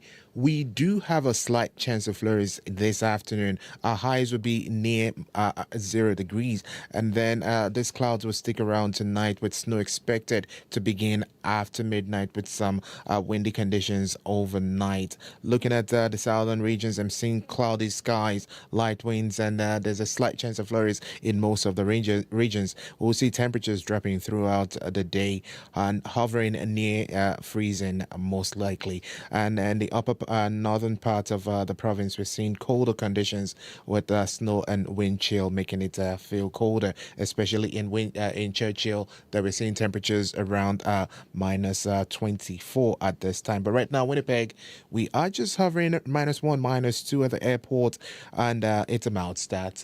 We're just going to get to 0 today. Thank you very much, Abby. Thank you. That's Abby Adeyemi, keeping an eye on the weather. Also in studio with us now is May McKillop, who is our studio director, and keeping an eye on the commute. Hello. Hey, Corey. So just looking at a note for after the show in the city here, in the northbound Pembina ramp from northbound Pembina to eastbound Abenochi-Mikina is closed for construction. Now, that's later today. The closure starts at 9 a.m. and runs until about noon. So it's currently open for rush hour. But if you're listening from home, having your coffee, planning your day, you might want to consider that. And looking at the highways outside of the city, there's nothing too major to report. I'm seeing some partly covered conditions. We were seeing some reduced visibility, but particularly on Highway 15 to Enola, some partly covered conditions, as well as through the East St. Paul, Birds Hill region. And I'm seeing through Highway number 10 through the Parkland region as well. Some partly covered conditions, but nothing too concerning. And I'm noticing, just looking at 511 for highway conditions here, highway number 1 is starting to have some partly covered conditions. If you're driving along the highways and you want to let your fellow listeners know about something, give me a call. I'd love to pass that message along. Give me a call at 204-788-3093.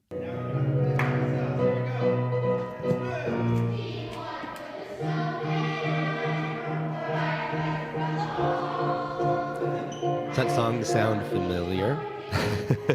Well, if you're the parent of a kid, you've probably heard that many a time.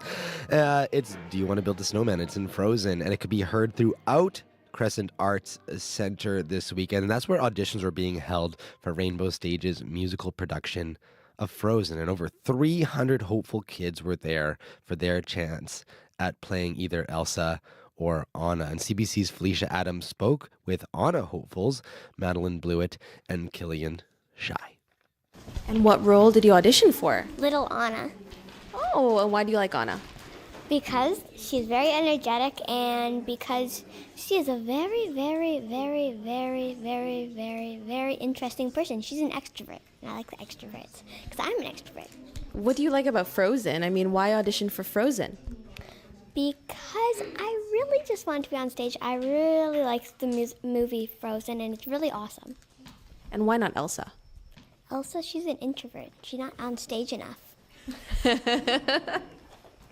How did it go in there? It went great.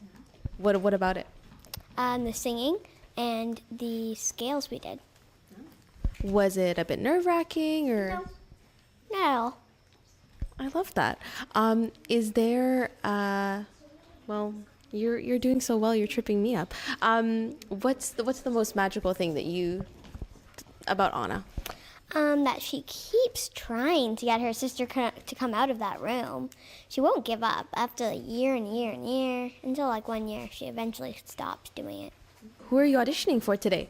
I'm auditioning for the role of young Anna. Okay. And why Anna?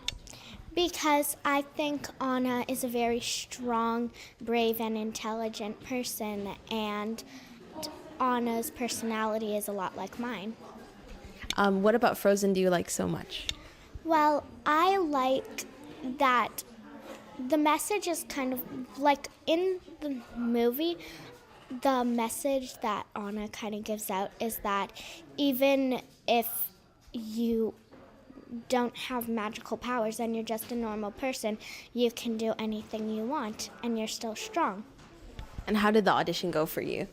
I think the audition went really well. What about it? Well, I didn't mess up on any of my lines, and I felt that I did a really good job. How long have you been preparing for the role? To be honest, I kind of just started practicing on Thursday. Everyone who auditioned today did a really amazing job, and if anyone else wants to try auditioning, a tip is just do your best, and if you don't get a role, that's fine. You're just brave since you tried. Wow. The kids are all right, aren't they? That was young Anna Hopefuls, Madeline Blewett, and Killian Shai speaking with CBC's Felicia Adam. And Rainbow Stage artistic director Carson Natras told Felicia the amount of kids he thought would be auditioning for Elsa and Anna was actually a little bit less than what turned out. We had hoped to see 100 kids, and we got 300 kids. So we have... it's really amazing, and the talent is extraordinary, and so far we're just having a wonderful time hearing all these kids sing. And so, according to what I heard was that it was like double the auditions. Generally, you get 500 in total with adults and all that. Now it's 1,000. That's right. So with we work all the way through auditions to February 2nd now, and we will see over 1,000 people, which is double what we're used to seeing. And it speaks to the fact that the show has never played in Winnipeg before, and the power of the show itself. And how are auditions going so far? Oh my gosh, I was nervous. I want the kids to have a great time. That's like my number one thing, is for them to leave and feel like they succeeded. And the last thing I say to them is that they did, and that I've stood where they stand as an actor, and that I know how much courage it takes, and I'm just so impressed. Like, I'm their biggest fan. And when it comes to the nuance of the characters of young Anna and young Elsa, every single kid has brought themselves to it. And so I have no criticisms. It's just like every single one is a gem, and it's going to be one of the hardest decisions to make. What is the thing that you're enjoying the most? I think it's their bravery meeting a song I love, because we're going to hear this song over 300 times. Has yet to get old, and so it's the joy that they bring to it, and knowing that their parents are outside listening, and it's the sweetest thing. And how many roles are up for grabs? So we're choosing 3 kids out of the 300. So I'm grateful that they're having this experience, and I want to send an email to all the parents saying, like, this is only the first time we're going to meet them. I can't wait to see them again for other things, but you know, it's tough. And these are open auditions? Yeah, so like open in the sense that we don't say no to anyone, and so we wanted to see everyone in person. And then there are some people who are out of town, or they have access issues to here, or whatever it is, and they chose to go on video. So we'll see another 50 videos after this. And so we just make sure we see every kid who wanted to be seen, and it's such a privilege. It's wonderful. I love that. And in the interview that you did with Alana, it was about showing the talent that the city had. You really love that aspect. Can you tell me about that? Well, you know, we're a growing city of approaching, on our way to 1 million people. But unlike other cities over 1 million in Canada, they often cast their shows from performers in Toronto or Vancouver or something like that. I don't know what it is about Winnipeg. I'm not sure if it's because the Royal Winnipeg Ballet has artists who have opened dance schools, or it's the cultural, whether it's the Ukrainian, Jewish, Filipino, whatever the culture that comes with a singing and dancing background that has this talent in the bones of our city. We very rarely have to reach outside our borders. It's like the talent's extraordinary.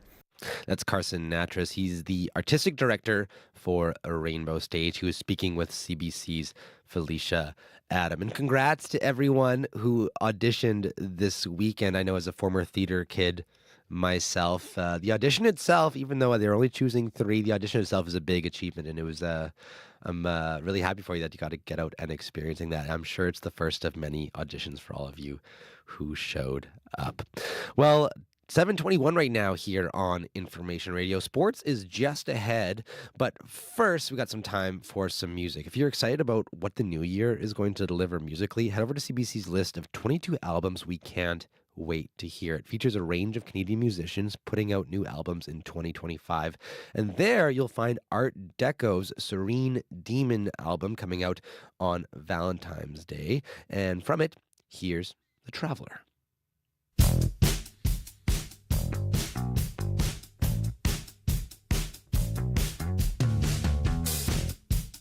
Open up your eyes.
Out of Victoria, BC, that's Art Deco and The Traveler. That's from their forthcoming album, Serene Demon. It is coming out on Valentine's Day. It's featured on CBC Music's list of 22 albums you can't wait to hear in 2025. You can just head to cbcmusic.ca if you want to check out that list. That's a banger, that one.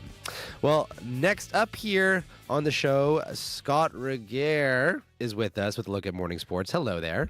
Hey there, Corey. So let's just start with, of course, hockey, where the Jets are continuing their winning ways. Yeah, after beating Calgary last night, Corey, they're in a 3-game heater and have maintained pace with Washington for top spot in the league. An especially notable win yesterday for backup goalie Eric Comrie, I think. Despite his team success, he's been snake-bitten when it comes to getting victories. This was his first, Corey, since early November, a span of 8 games. The main issue has been a lack of offensive support. When he's been between the pipes, the Jets have averaged only around 2 goals a contest, and Comrie was asked whether that was on his mind last night. You know, honestly, it did creep in, but you don't ever want to think that. You never want to say, hey, I got to be perfect, I got to do this, and I got to be that. But I want to just play my game and be me and be what I have to, and just do what I have to do and have fun out there and play my my structure. And you don't want that to start creeping your mind, but sometimes it does. And I'm a human being, so sometimes it does. Winnipeg back in action tomorrow night, hosting the Habs. Nice to hear a nice introspective response to a hockey interview question. Yeah, you don't always get those, do you? No, didn't hear 110% in there at all, so that's nice to hear. Over to football, where we now know who will play in the Super Bowl.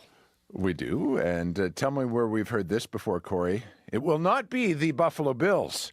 Literally inches separated the Bills and Kansas City in last night's AFC Championship game. But as now happened in 4 of the past 5 postseasons, Buffalo came up just short against Patrick Mahomes and company. Twice in the second half last night, Bills' drives ended on a loss of downs, including a controversial 4th-and-1 try at Kansas City's goal line. That was on the mind afterwards of Buffalo coach Sean McDermott.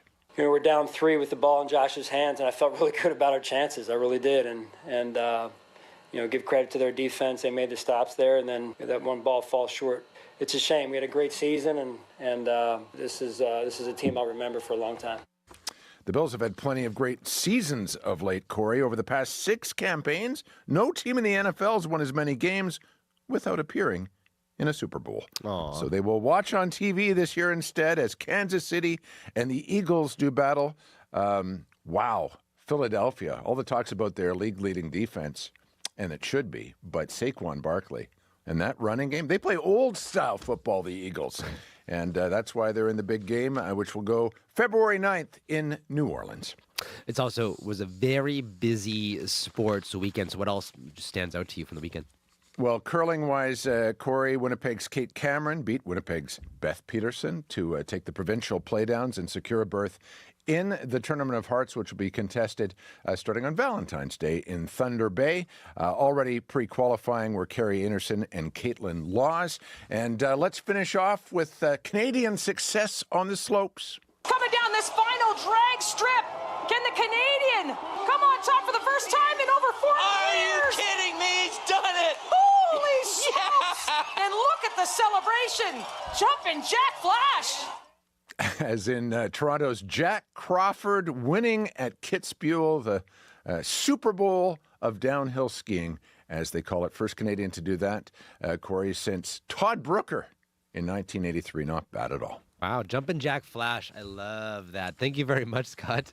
You betcha. That is Scott Regehr with your look at morning sports. Well, stay tuned here on Information Radio. When was the last time you struck up a conversation with a complete stranger? We sent CBC's Jim Agapito to explore that topic and hear what people had to say. That's coming up after 7:40. Also, as you've been hearing in the news, we're going to talk about Project Nova. It's an MPI initiative that was supposed to make it easier for Manitobans to access services online, but it's been costing ratepayers hundreds of millions of dollars, and it was paused last year and is now restarting once again. And we are going to be talking to someone from the Public Interest Law Center about where that project is at and what it means for Manitobans. Right now, we are sitting at -2, heading for a high of 0, and a lot more to come after your CBC Winnipeg News. This is CBC News. Good morning. I'm Heather Wells in Winnipeg. At 7:30, it is -1 in downtown Winnipeg. And how's this sound? Melting in Winnipeg for this last week of January. A high today of 0. It's going to be a little bit windy. The wind northwest 30 gusting to 50. MPI is restarting a massive technological overhaul after pausing Project Nova. The much maligned technology intended to let customers do more of their auto insurance online has been plagued with issues, like its original budget tripling to around $290 million. MPI CEO Satvir Jatana telling a legislative committee the program was paused last year. We did not want to blindly spend additional funds without truly understanding what is that we're building, what are the needs, and how are we going to deliver this. And I often say that don't overcommit and underdeliver. So we did not want it to be in that situation. MPI has already spent $162 million on Project Nova. It's preparing to announce its next steps in the coming months. The Filipino Seniors Group of Winnipeg worries they may not be able to stay in their building after repeated vandalism. They have been in North Point Douglas since the 1980s, the building on Euclid a landmark for Winnipeg's Filipino community. But concern is growing after instances of broken windows, cut fences, and damaged vehicles. Ada Champagne is part of the group's leadership. She's asking for counselors like Rosidi to help out. Help the community, have a neighborhood meeting, and to voice our opinion and our concern in our community right now. Champagne is also calling on the city to beef up police patrols in the area. Canadians are being urged to buy local as the possibility of a trade war with the U.S. looms. It's an effort to blunt the impact of Ottawa's proposed retaliatory tariffs for some American goods. Ryan Cardwell is a professor of economics at the University of Manitoba. What we find is consumers usually kind of vote with their wallets, and if imported products are competitive on price. In large scale, they still get purchased. Of course, there are small examples, but big picture, it's probably not going to change the outcome of any of these negotiations between the Canadian and American government. A renewed effort is also underway to strip interprovincial barriers to trade. Cardwell says that could potentially offset some of the damage from retaliatory tariffs, but he says the internal barriers are locked in by provincial interests, and removing them, he says, will not be easy. Prime Minister Justin Trudeau is among dignitaries in Poland today, marking the 80th anniversary of the liberation of the Auschwitz concentration camp. More than 1 million people, mostly Jews, were murdered at the Nazi death camp. And among the survivors attending today's memorial services is Canadian Miriam Ziegler. I have the most horrible nightmares since October, and I was told I was coming here. I don't think I slept one night, just slept and would wake up with a nightmare. And it's scary. It's very scary what's happening now in the world. Ziegler survived Auschwitz but lost family members at the concentration camp. She met today with Prime Minister Trudeau. Trudeau has been joined in Poland by French President Emmanuel Macron, German Chancellor Olaf Scholz, and King Charles, among other foreign dignitaries. And despite the fact the Russian army liberated the camp in 1945, Russia has not been invited to attend the services in light of its invasion of Ukraine. Well, roadblocks are now open in Gaza, allowing thousands of Palestinians to return to the north. Israel cleared roadblocks after Hamas agreed to release civilian Arbel Yehoud and 2 other hostages. 4 Israeli soldiers were freed on Saturday, but Israel said Hamas broke the deal by failing to release the civilian hostage. Gazans were supposed to be allowed to go back over the weekend. The brokered ceasefire will allow hundreds of thousands to return home after 15 months of fighting. You can hear the latest national and international news coming up on World Report at 8. It was a big night for Gabe Vilardi. Here's Vilardi, shoots, he scores! Velarde in the third period on TSN as the Jets freeze out the Flames 5-2. Velarde with 2 goals and 2 assists on the night. Coach Scott Arniel. He's got a great vision. He's a good passer. And whether that's coming through the neutral zone, he makes good plays. But then once he gets down around that goal, he's obviously so dangerous. Last night's win ends the drought for backup goalie Eric Comrie, his first win since November 11th. The Jets now are on the road for 3, starting tomorrow night in Montreal, and that one is a 6 o'clock start. You can find more news updated throughout the day, cbc.ca/Manitoba. Thank you very much, You're Heather. welcome. That's Heather Wells at our CBC News Desk. I'm Corey Funk, sitting in today for Marcy Marcusa. Let's take a look at your weather right now with Abby Adeyemi, who would...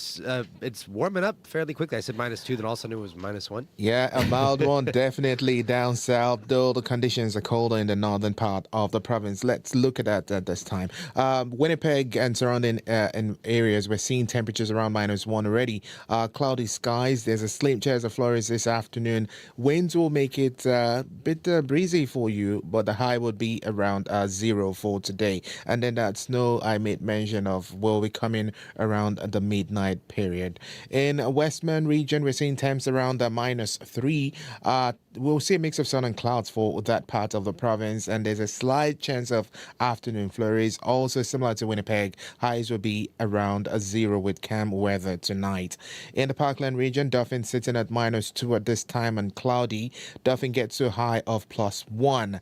In the Interlake region, Gimli -1, mostly cloudy. A chance of flurries in the forecast, also staying mild. In the Par and Flin Flon, temperatures around -10. Light snow we're seeing there already. That would continue throughout the day. Expect a high of -10. That is where you are today. That's where the temperatures will stay. It wouldn't really move much. For Thompson at this point, we're seeing temperatures around -14. Cloudy conditions we're seeing. There's a slight chance of morning flurries. Highs will be around -18. And in Churchill, -25. We're seeing light drifting snow already. Wind chills will make it feel like -39 this morning. Overall, Corey, coldest is the northern part of the province with snow and wind chills, while you come down south, Winnipeg and the surrounding areas, we're seeing these milder conditions with temperatures at this point -1 to -3, and Winnipeg at -1 now. We get to 0 later in the day. Thank you very much, Abby. Thank you. That is Abby Adeyemi at Behind the Glass. He's working the controls, also keeping an eye on the weather. We also have Mia McKillop in right now. She's our studio director and keeping an eye on the commute. Hello. Hello, good morning. Nothing too big to report today. It's been a pretty quiet call on the commuter line so far. I got one call about highway number 15, just south of the perimeter. Richard called to say that there's several cars in the ditch. Now, I asked him about the conditions. He said they weren't too bad, but there might be some deceiving spots there. Okay. Maybe some patches of ice. Be cautious if you're driving Highway 15 just south of the perimeter out of the city of Winnipeg. As well, just looking at some of the conditions on the highway, mostly just partly covered conditions. And as Abby said, light drifting snow, nothing too major to report. But if you're listening from the highways or anywhere across the province and that's not the case for you, if you're seeing something get in the way of your commute, give me a call and let me know. 204-788-3093. Thank you very much, May. That's Mia McKillop, our studio director. Well, next here on the show, for many newcomers coming to Canada, is a dream come true. And for one of them, that is Rebecca Ruvundo. She made the move to Winnipeg from Zimbabwe just over 2 years ago. And last week, she was on our show speaking about her experience living in Winnipeg. And while she loves it here, the reality sometimes fell short for her expectations. And here she is speaking about some of her experiences while going for a walk in our city. Phones on in my country, like people would be talking. I would be like, how are you? How was your day? You'd all have a chat, you'd laugh, whatever. You don't even know this person. But I think we have like counseling in that way. Like everywhere you go, you're kind of being counseled as you go. You can just stop in the road and someone be like, are you okay? But here, like people just walk past or people have their earphones on. And you're like, but we're people, let's chat and like see what's going on because everyone is going through something or wants to share something. Like it is lonely, but every day you're passing someone. Why don't you communicate? It was very strange for me. I didn't understand why things are that way.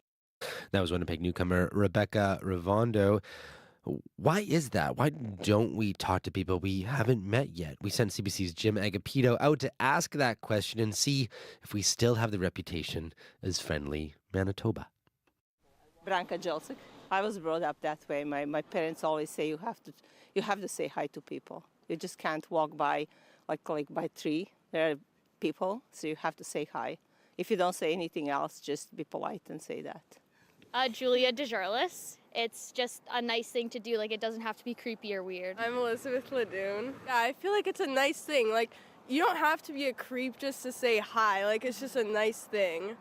And it doesn't have to be weird. Like, it's just normal.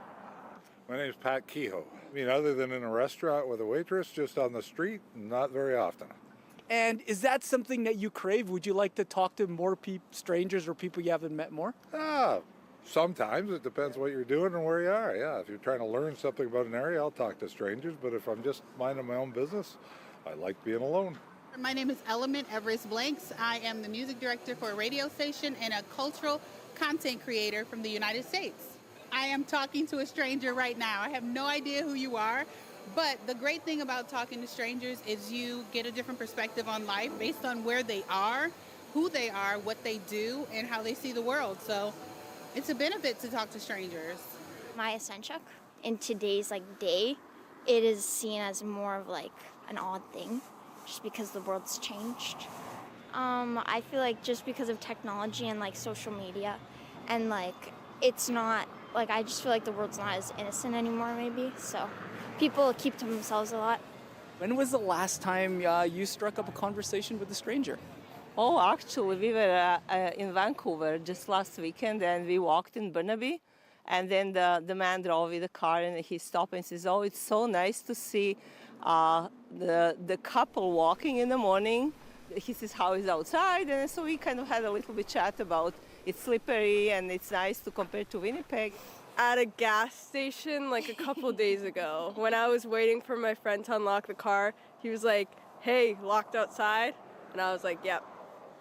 Okay, well, it was awkward. Okay, tell me more. Being friendly though, I feel like that's a normal thing for people to just be friendly, and yeah, I didn't mind it. You go into a restaurant or a bar and you see kids sitting there just on their phones. There'll be 6 people and they're all looking at their phone. I don't understand that. Even without being strangers, you're not having dialogue amongst yourselves, and that's just sort of weird to me. Have you ever said anything to them about that? I have to my own children, for sure, yeah. It's put the phone away. Let's have a discussion before we part ways here this afternoon. Do you think that we should try and meet more people in the flesh? Is that something we should do more of? Yeah. I feel like yes, Yeah. definitely not one-on-one, but in group gatherings. Yeah, with because I think lots of people now are just kind of addicted to meeting people on social media rather than I think it's important to kind of make a connection with them in person and then maybe lead up to that social media point. So I think we're missing that connection, and technology is moving us forward in so many different ways, but person to person, we're moving backwards. It's kind of strange time, so we do also teach people don't talk to strangers. I think that's one thing when you are kind of as a parent or as a school, don't talk to strangers, so that may have impact on not saying hi to the pass-by. And I teach my kids who are big or my grandkids, texting is not the same as talking to somebody because the words can be interpreted in different ways, and somebody can just, use the meaning what they think about. It doesn't have to be. You can always, when you're talking to people, explain yourself if you're saying something wrong or somebody take it wrong. So, what do you say then? How do you meet strangers that want to maybe feel welcomed here to Manitoba?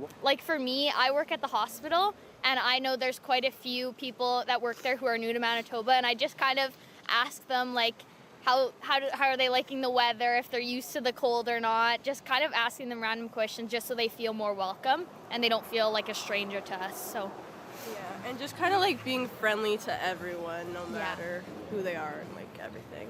So this is my second time coming to Manitoba, and it's my second time because the first time was so amazing. I wish we had more of that in the States.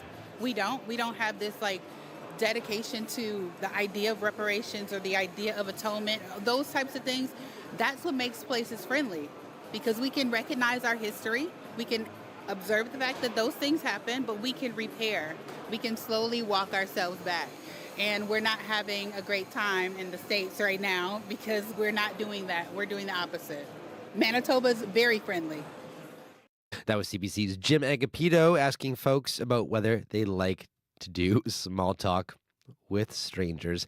What do you think about that? When was the last time maybe you yourself had a positive interaction with a stranger out there that made your day? How do you feel about being out and about, making small talk with strangers? Do you think we're still friendly in Manitoba? Give us a call. We might play it on air. 204-788-3205. That's our listener line. 204-788-3205. When you have to leave everything behind, you're just trying to find a way to stay here for a better life. What are the real costs of making a new start? I have faced so many hardships financially, emotionally, and physically. A CBC News series looks at what it's really like for newcomers. I am losing hope. Welcome to Canada, the immigrant experience. Prepare yourself because coming here is not that easy. Everywhere you get CBC News. 7:45 right now, and our studio director, May McKillop, is in with the update on traffic. Hello. Just a quick correction. We got a call back from Richard, and he's driving on East Perimeter, just south of Highway 15, and he had said that there's several cars in the ditch. And again, he said that the conditions seem okay, but there's multiple cars in one area just south of 15 on the East Perimeter. So drive with caution in that area, and let me know if anything else is getting in your way. 204-788-3093.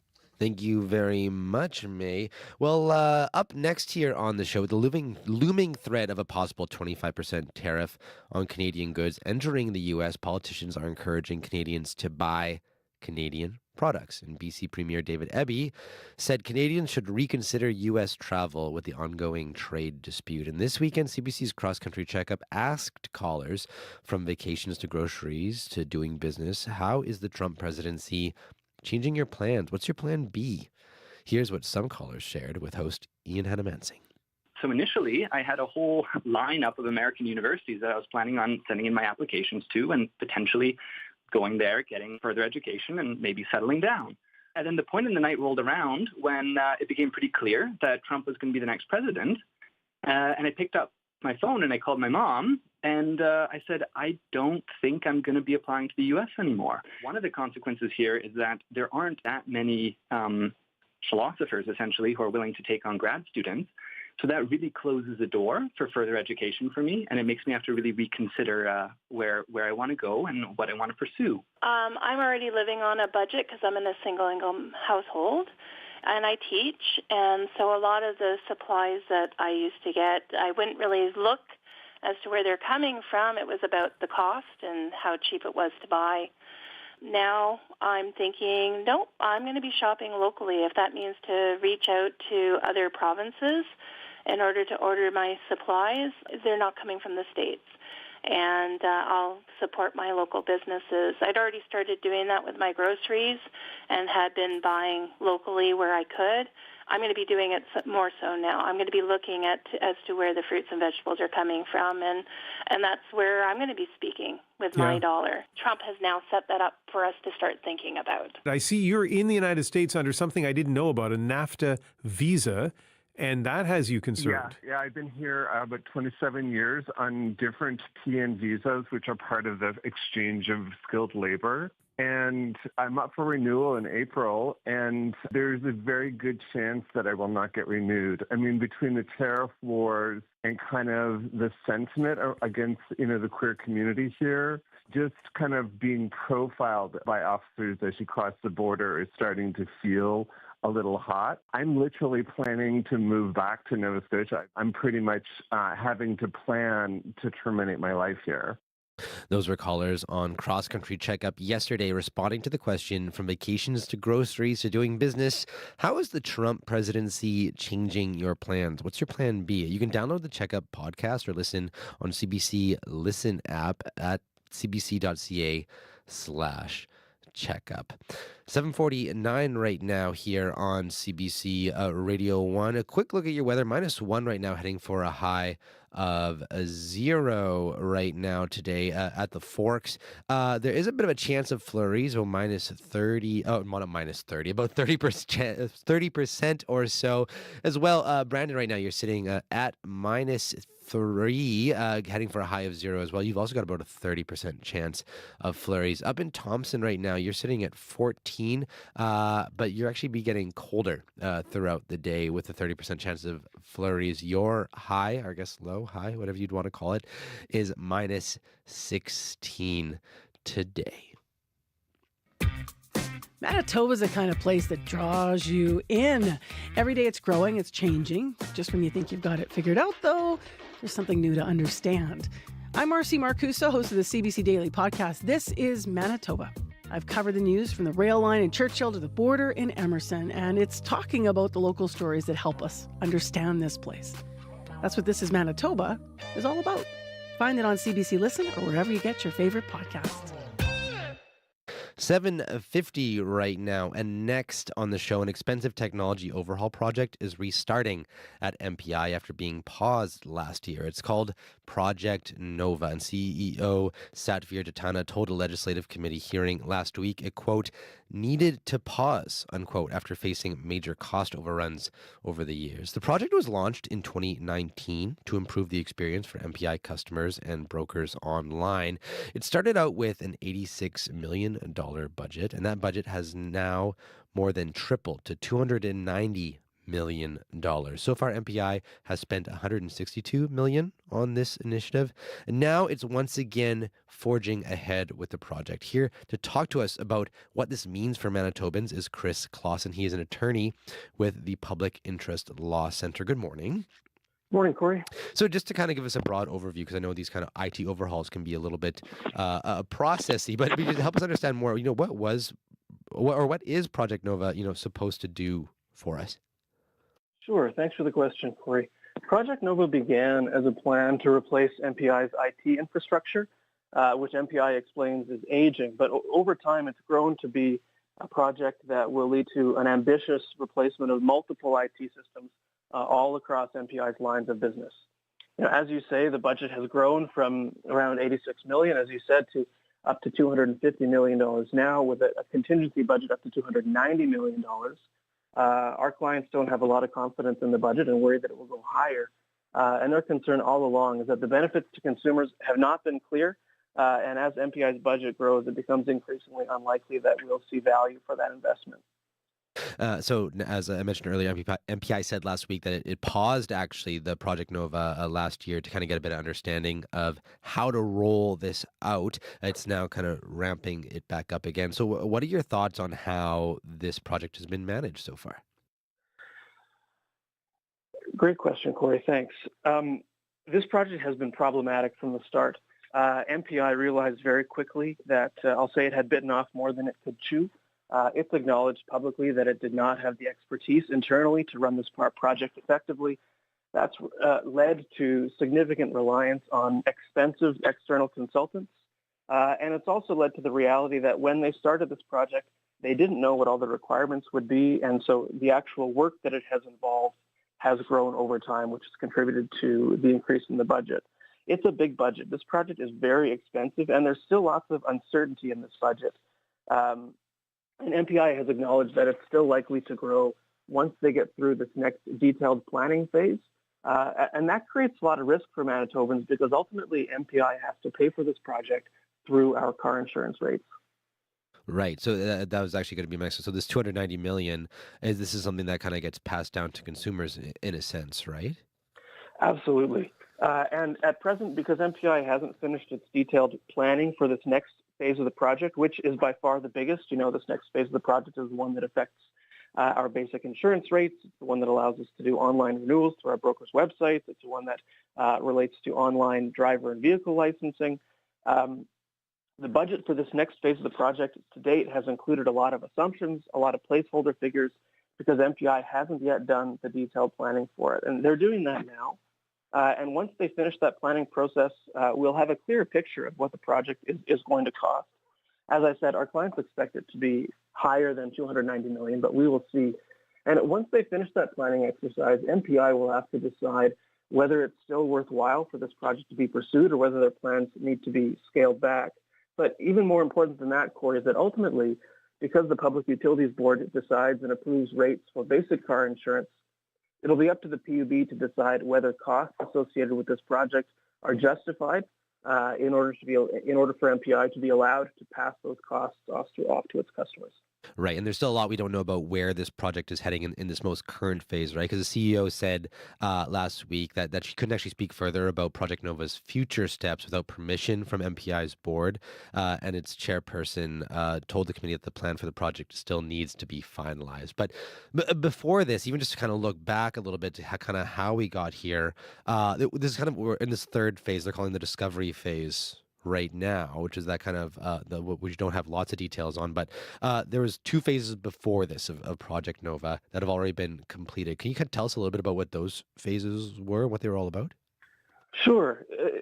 As I said, it's a large project, very ambitious. MPI decided to break the implementation down to affect certain aspects of its business over time.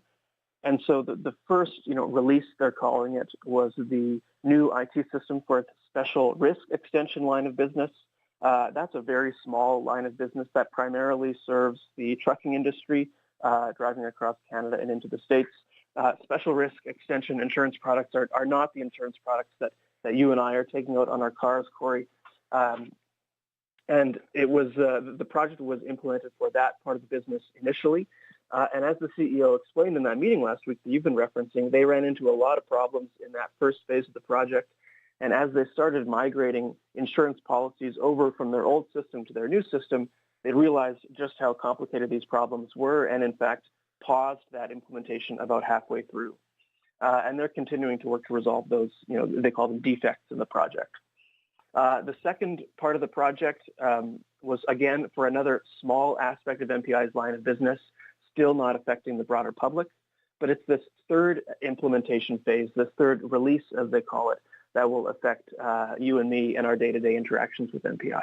So have customers at all seen any return on investment that you know of yet from this project? Whether, like you mentioned, like it was kind of the more commercial focus early on. Has there been, direct benefits from this yet? Sure. In short, Corey, I'll say no, and that's based on 2 things. One, as you acknowledged, the parts of the project that have been implemented to date are primarily affecting a small segment of MPI's customers, primarily commercial customers. And 2, we heard it from the CEO herself last week that of the $162 million that have been spent to date, Manitobans have not seen value for that investment yet. And before I let you go here in the last minute or so, what's the biggest concern you here, have given, you have here, given the information we do have? What are some of your big questions you still have about the project? Since the beginning of this project, our clients have been concerned that the needs that it intends to address, the problem it has to solve, have not been clearly defined. And MPI hasn't had the skills to manage such a large project and hasn't justified the project on this scale. And so our clients will be looking to see MPI taking a reasonable and prudent approach to its planning, taking into account the needs and interests of its customers, and recognizing that as much as an ambitious project might seem exciting, ultimately at the end of the day, it's Manitobans that have to pay for it. We want them to take that into account. Chris, thank you for your time this morning. Really appreciate it. Thanks very much, Corey. That's Chris Clausen with the Public Interest Law Center of Legal Aid Manitoba. Well, still to come here on Information Radio, we're going to chat with John Sampson Fellows. You may have heard of him earlier as the former frontman of the Weaker Thans, but now he also is a weaver, and he's woven a special scarf that reflects the nature of the upcoming Winnipeg budget. He's going to join us to tell us about that scarf. Turning to traffic, the East Perimeter, just south of Highway 15, there are several cars in the ditch right now. And Richard says that the conditions seem okay, but drive with caution. That's coming up here on CBC Radio 1 after a World Report. Stay tuned. I'll see you then.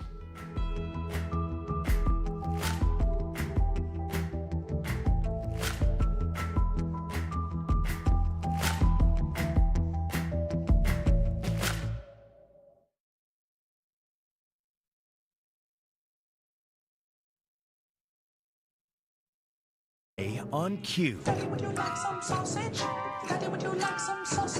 The Canadian comedian Tom Green has been a huge presence in comedy for decades, from his cable access days in Canada doing The Tom Green Show to his almost 20 years in Los Angeles with his late-night at-home talk show. Tom Green will be here to talk to you about his incredible career. Q with Tom Power. This morning at 10:30 in Newfoundland, and on CBC Listen, or wherever you get your podcasts. The CBC News is next. Coming up in half an hour, it's The Current with Matt Galloway. When there is a crisis, large or small, many people turn to GoFundMe to get help. That's happening in response to the fires in Los Angeles, but critics say it's not an efficient or equitable way to actually help those in need. That's coming up on The Current. This is World Report. Hundreds of thousands of people in Gaza are on the move. A hostage dispute between Israel and Hamas was resolved by negotiators. Israel's military has now opened a key route to the northern part of the territory, allowing Gazans to return to their communities. Chris Brown has more from Jerusalem. Walking along the beach and on a narrow road beside it, people sang and celebrated as tens of thousands of Palestinians walked north to return to their neighborhoods for the first time in a year after Israel's military ordered them out. Many carried everything they owned in bags and suitcases dragged behind them. Thank God we're going home, said Yusuf Shakura as he carried a sleeping child in his arms. The conditions were terrible. It's a long walk, but at the end, things will be better and we will rebuild. The communities they're returning to, such as Jabalia, Beit Hanun, and Gaza City, are utterly ruined.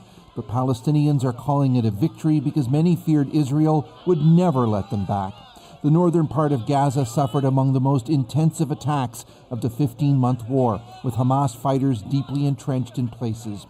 Also, Israel's far-right Jewish settler movement openly pushed to keep the Palestinians out of the north permanently so they could move in. One of their leaders, Itamar Ben-Gvir, posted on social media this morning, "This is what absolute surrender looks like." Many other Israelis, though, will be relieved that the ceasefire survived a major test. The next step calls for Hamas to release 3 hostages Thursday and 3 more on Saturday. Chris Brown, CBC News, Jerusalem. Prime Minister Justin Trudeau is with Holocaust survivors and other world leaders in Poland, marking 80 years since the liberation of Auschwitz-Birkenau. More than 1 million people were killed at the Nazi camp. Most of them were Jews. The CBC's Tom Perry is traveling with the Prime Minister. Tom, walk us through today's events. Today's ceremony at the Auschwitz-Birkenau concentration camp is marking 80 years since the camp was liberated. It's also, of course, honoring the millions of Jews who were murdered in the Holocaust by the Nazis. Today's ceremony is going to be focused on those Holocaust survivors. Their numbers, of course, are dwindling with the passage of time, but many are here for today's event. Justin Trudeau, in fact, met with 2 Canadian survivors today. Miriam Ziegler and Howard Chandler both survived Auschwitz, but lost family members here. We had a chance to speak to both of them before they met the Prime Minister. And Miriam Ziegler told me about just how emotional it is for her coming back here. I had the most horrible nightmares since October, and I was told I was coming here. I don't think I slept one night, just slept and would wake up with a nightmare. And it's scary. It's very scary what's happening now in the world. So that was Miriam Ziegler. She's a Canadian who survived Auschwitz. She's here today to mark the 80th anniversary of her liberation and the liberation of so many others here. There are many dignitaries taking part today. King Charles is set to be here, French President Emmanuel Macron, the German Chancellor Olaf Scholz. One country that's not included today is Russia. It was the Soviet Red Army that freed the prisoners at Auschwitz 80 years ago, but with Russia still at war with Poland's neighbor Ukraine, they're not on the guest list. Thank you, Tom. Thank you. The CBC's Tom Perry reporting from Poland. Alexander Lukashenko, Belarus's authoritarian president, has extended his more than 3 decades in power. He is claiming to have won nearly 87% of the vote in this weekend's election. But the European Union is calling it a sham. Most of Lukashenko's opponents are imprisoned or exiled abroad. Inmates of a prison in the Democratic Republic of Congo are escaping. A prison official says thousands have been able to break free. It happened after rebel forces claimed control of the main eastern city of Goma.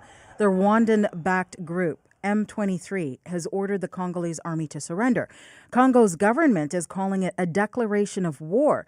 Government officials say their troops are still in control of strategic parts of eastern Congo's largest city.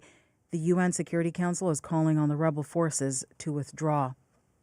The World Food Program says 1/3 of Afghanistan's population suffers from acute hunger. Shohui Lee is the agency's Afghanistan country director. She says there has been some improvement since the Taliban took control in 2021. In August 2021, there was this massive deterioration in food security, just rapid levels of hunger that rose. And that winter, we saw people in acute hunger at 23 million people. And now we're just a little bit shy of 15. Western countries stopped sending development assistance to Afghanistan after the Taliban took over.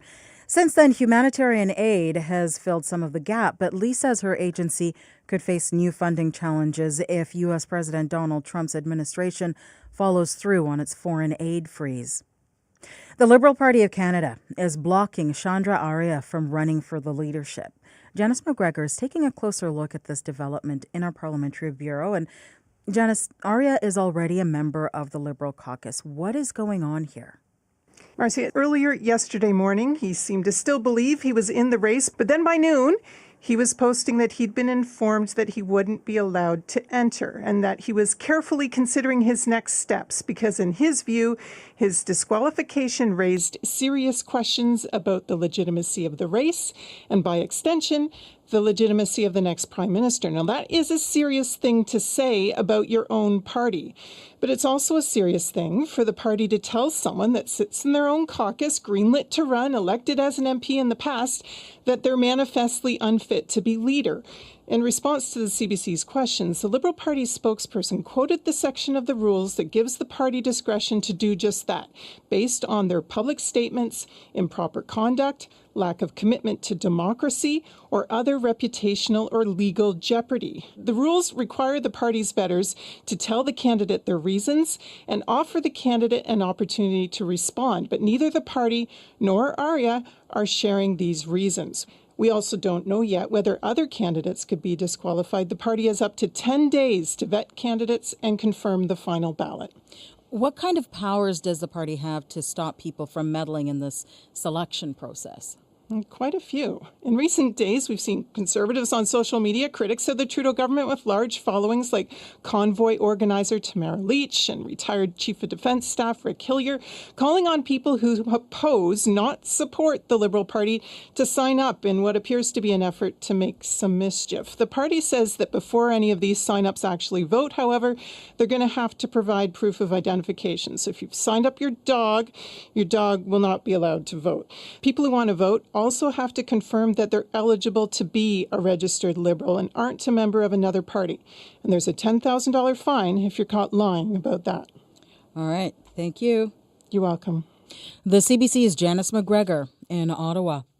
An Ontario MP is calling out one of Canada's biggest telecom providers for the way it's treating some customers. Several people lodged complaints after Rogers raised prices on their contracts. Some customers are fighting back, but they say they're not all being treated the same. Erica Johnson has this Go Public investigation. Sharon Vincent of Parksville, BC, had just signed a 2-year deal with Rogers for internet and TV when her bill jumped up $21 a month. I don't understand why they would do that. It's a money grab. She learned a clause in her agreement allows the company to increase prices mid-contract. Hundreds wrote to Go Public to complain, but now there's more frustration. Some customers who called the company to dispute the charges got discounts. Others, like Vincent, did not. I just think it's disgusting. You treat all your customers the same way.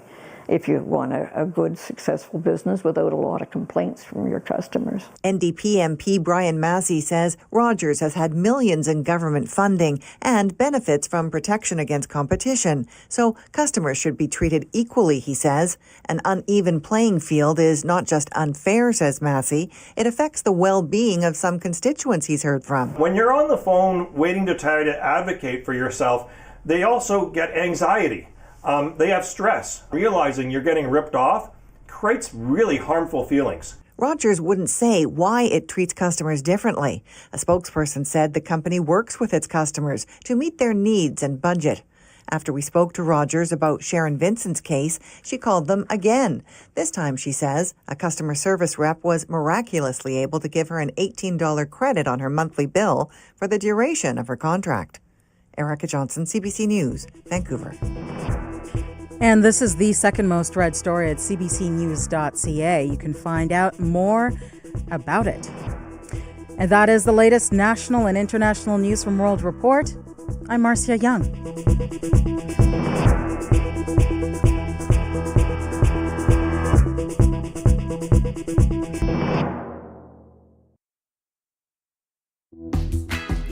Good morning, Manitoba. You're listening to Information Radio here on CBC Radio 1, 89.3 FM, 990 AM. I'm Corey Funk, sitting in for Marcy Marcusa. -1 right now in the city of Winnipeg, and you might not need a scarf today. Maybe you do. It's going to be warm up to 0, and talking about scarves today because here in studio with us this morning, we have musician turned weaver John Sampson Fellows in with us, and he's going to share the unique way he's reimagining the city budget in the form of a scarf. He's going to join us to talk about that and what his hopes are for this upcoming city budget, especially when it comes to our libraries. That's coming up right here on Information Radio. Stay tuned.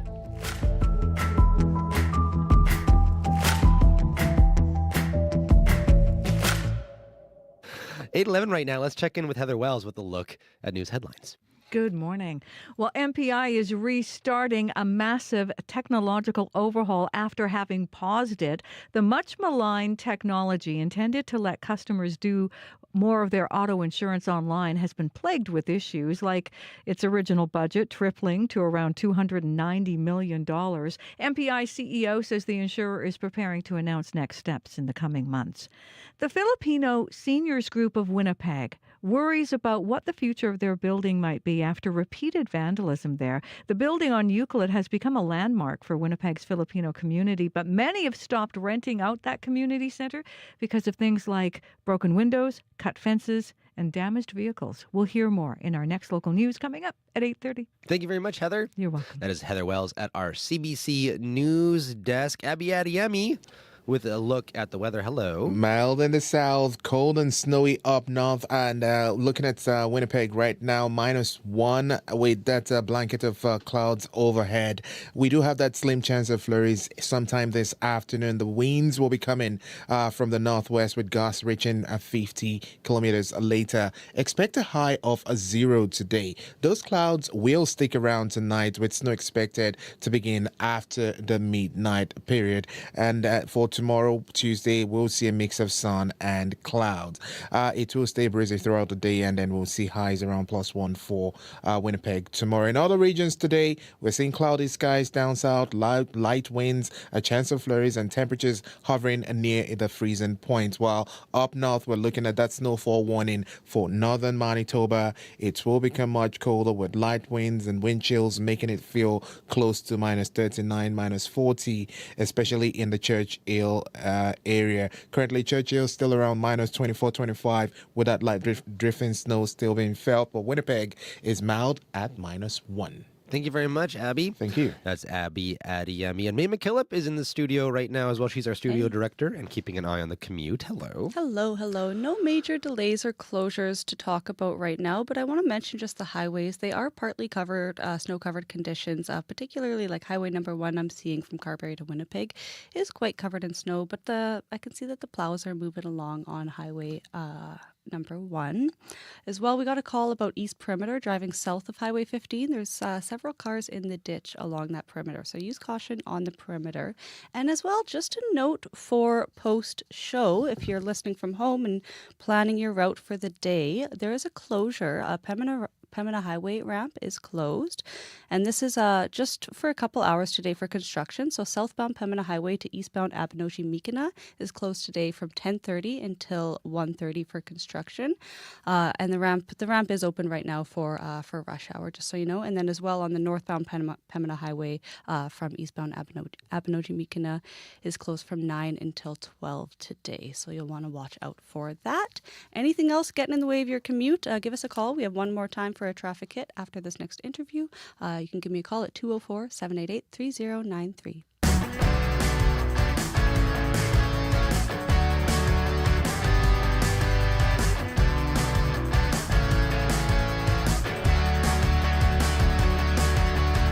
Well, typically when you think city budget, you don't think fashion, but one Winnipegger is changing that one thread at a time. And his most recent project, musician turned weaver John Sampson Fellows, is tackling how the city distributes taxpayer dollars. And he's actually wearing that scarf in studio with us right now. Hi there, John. Hi, thank you for having me. Thanks for joining us. So for folks who aren't watching on YouTube, can you just kind of show, show and tell a little bit this scarf and what it represents? So I'm showing it. This is great radio. It's like a 7-foot long scarf with kind of bright stripes running the warp, which is the long way. Okay. And so I was sitting preparing my notes to speak at council, which I do every year for the budget delegations, and was looking at a chart in their 2025 budget update, which was how it was called distribution of a property tax dollar by service. So I kind of looked at it, and it was kind of a pie graph in the shape of a loonie, and I thought, I could turn that into a scarf. And I was particularly concerned this year with the community connection space, which is just $628,000 of that giant budget. And part of the library services. So I thought I would make a scarf with the stripes representing each kind of service. So this biggest one over here is the police, and then that's the big black one. Yeah, that's the largest one. The largest one. Yeah, it's 27 cents, and then this over here is the library, which is just 3 cents. And then I tried to find a kind of thread thin enough and visible enough to represent community connection space, but I couldn't really, so I kind of approximated it with this blue thread. And it's a singular thread. One singular tiny thread. Yeah, okay. That's right. Yeah. And the scarf itself. Why a scarf? What's the symbolism of that? Oh, that's a good question. I think a scarf is kind of is good. It kind of keeps you warm. It kind of it's very helpful. It's very practical. All things that the community connection space is, I would say. And so I was kind of trying to make the point that and kind of visibly just see for myself what the priorities of our budget in Winnipeg is, right? So this idea that we're very concerned with roads and police and less concerned with things like libraries and parks and things that I think that actually enrich and help people. So that was kind of my thought with the scarf. So what was it like for you when you saw it and you put it on for the first time?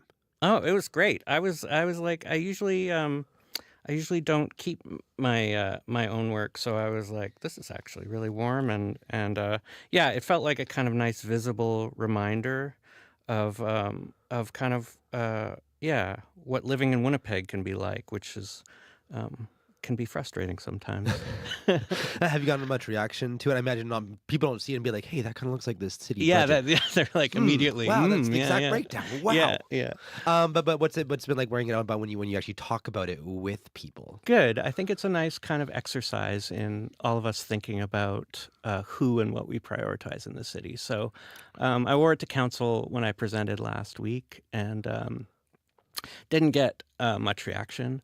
But the reaction from the other delegates was kind of really lovely and genuine and appreciated. So it was kind of a fun project and hopefully we'll kind of remind people that this is a very kind of the library funding has been starved for years in this city, and the community connection space is just a tiny part of it and deserves to be funded and can be funded. There are many things, many ways that we could fund that space, or the city could. So, for example, they're going to be spending $900,000 a year on the lease of the helicopter, but Community Connections is just $628,000, and I think most Winnipeggers would agree that Community Connection space would be a better way to spend that money.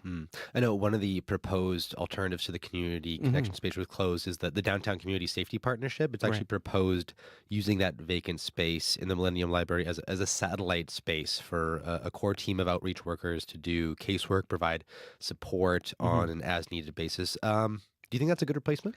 I don't think so. The community connection space was developed over many years with consultation from the community, consultation with librarians and experts, and it's a library service. So it provides actual library services by librarians who are trained for years to do this wonderful work.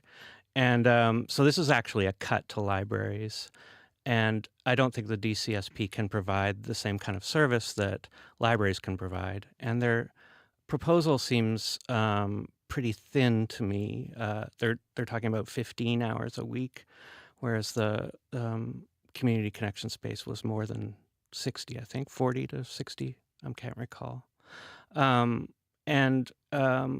this was also part of the safety strategy. So this was meant to kind of community connections was meant to connect people with services in the library in a low barrier setting, right? So a DCSP office wouldn't do any of that. So I also think that this is kind of a cynical play by the mayor to put a smokescreen up and distract us from the fact that the community connection space is there, it's established, and could be funded very easily. So so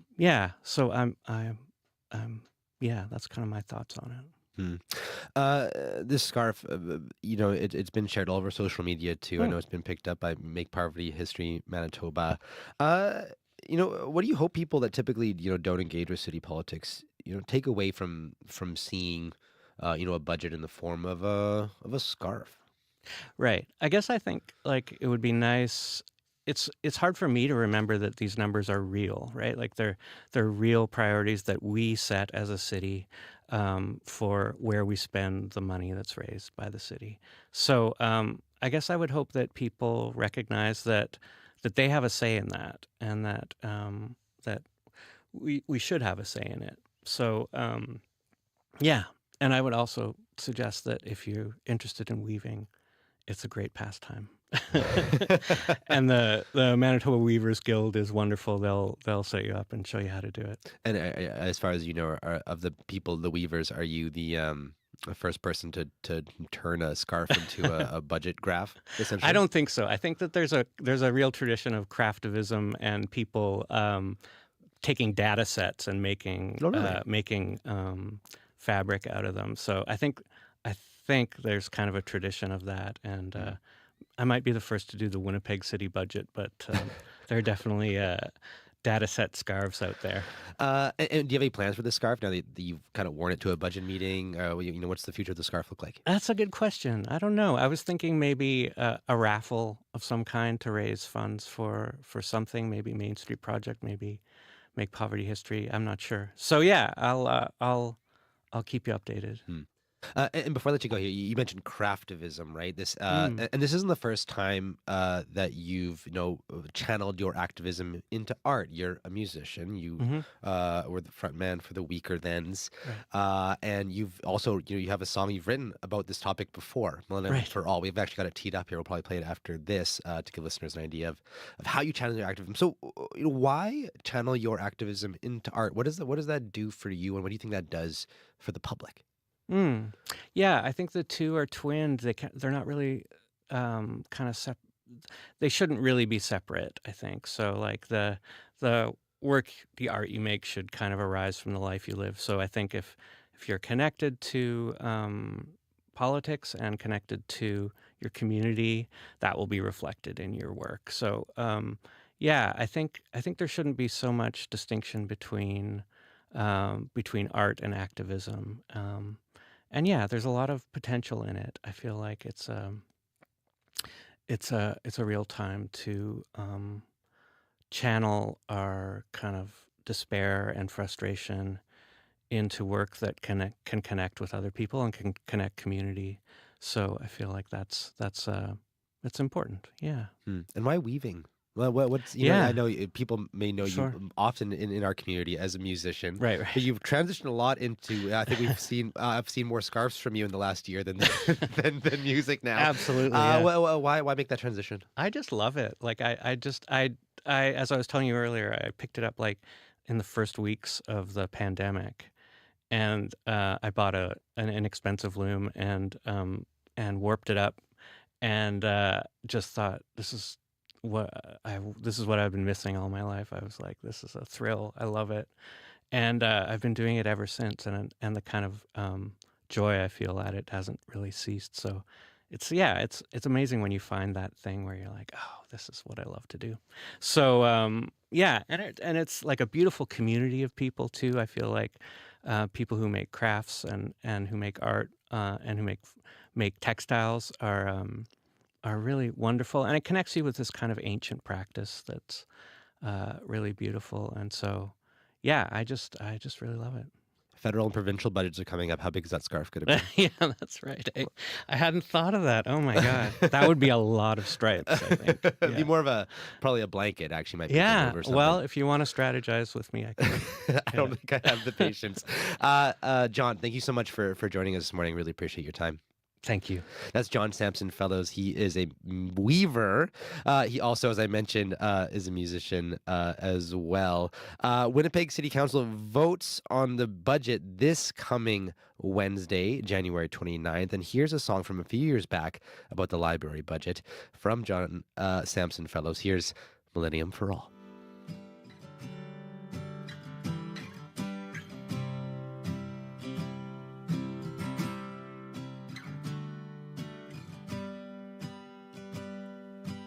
This is where we come up with a larger plan. This is where we study for the nurse exam. This is where we spend a part of every day thinking in a language that they tried to take away. This is where the sad lamp on the second floor leads us through a winter afternoon. Here is a branch where we sing out the call. Millennium for all. This is where we test out our replacement needs. This is where we're knitting mitts for refugees. This is where we medicate in bathroom stalls. This is where we call home from a payphone down the hall. This is where we work the circulation desk. We're counting out a haiku in our head. Here is a branch where we sing out the call. Millennium for all. This is where we worry over breaking news. seat droops. This is where we're difficult and can't sit still. This is where we come in from the fields like with the wind chill. This is where we find the hour of sleep we lost. Wake up knowing what we need to say. Here is a branch where we sing out the call. Millennium for all.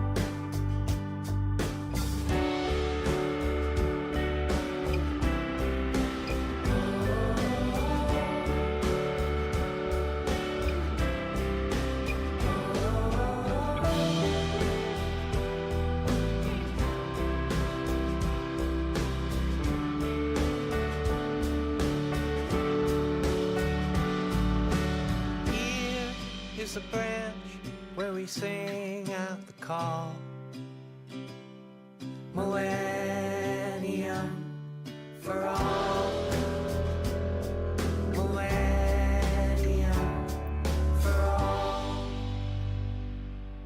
That's John Sampson Fellows with Millennium for All. Well, stay tuned. Coming up later today on Radio Noon, Netflix has hiked prices, and that is the call-in today. Do you plan to keep your subscription? And how has your relationship to all of these streaming services changed as more of them come online and keep charging you? Are you paying more or less than you used to for cable? That's coming up on Radio Noon. Right now, though, your CBC Winnipeg News. This is CBC News. Good morning. I'm Heather Wells in Winnipeg. At 8:30, it is -1 in Winnipeg.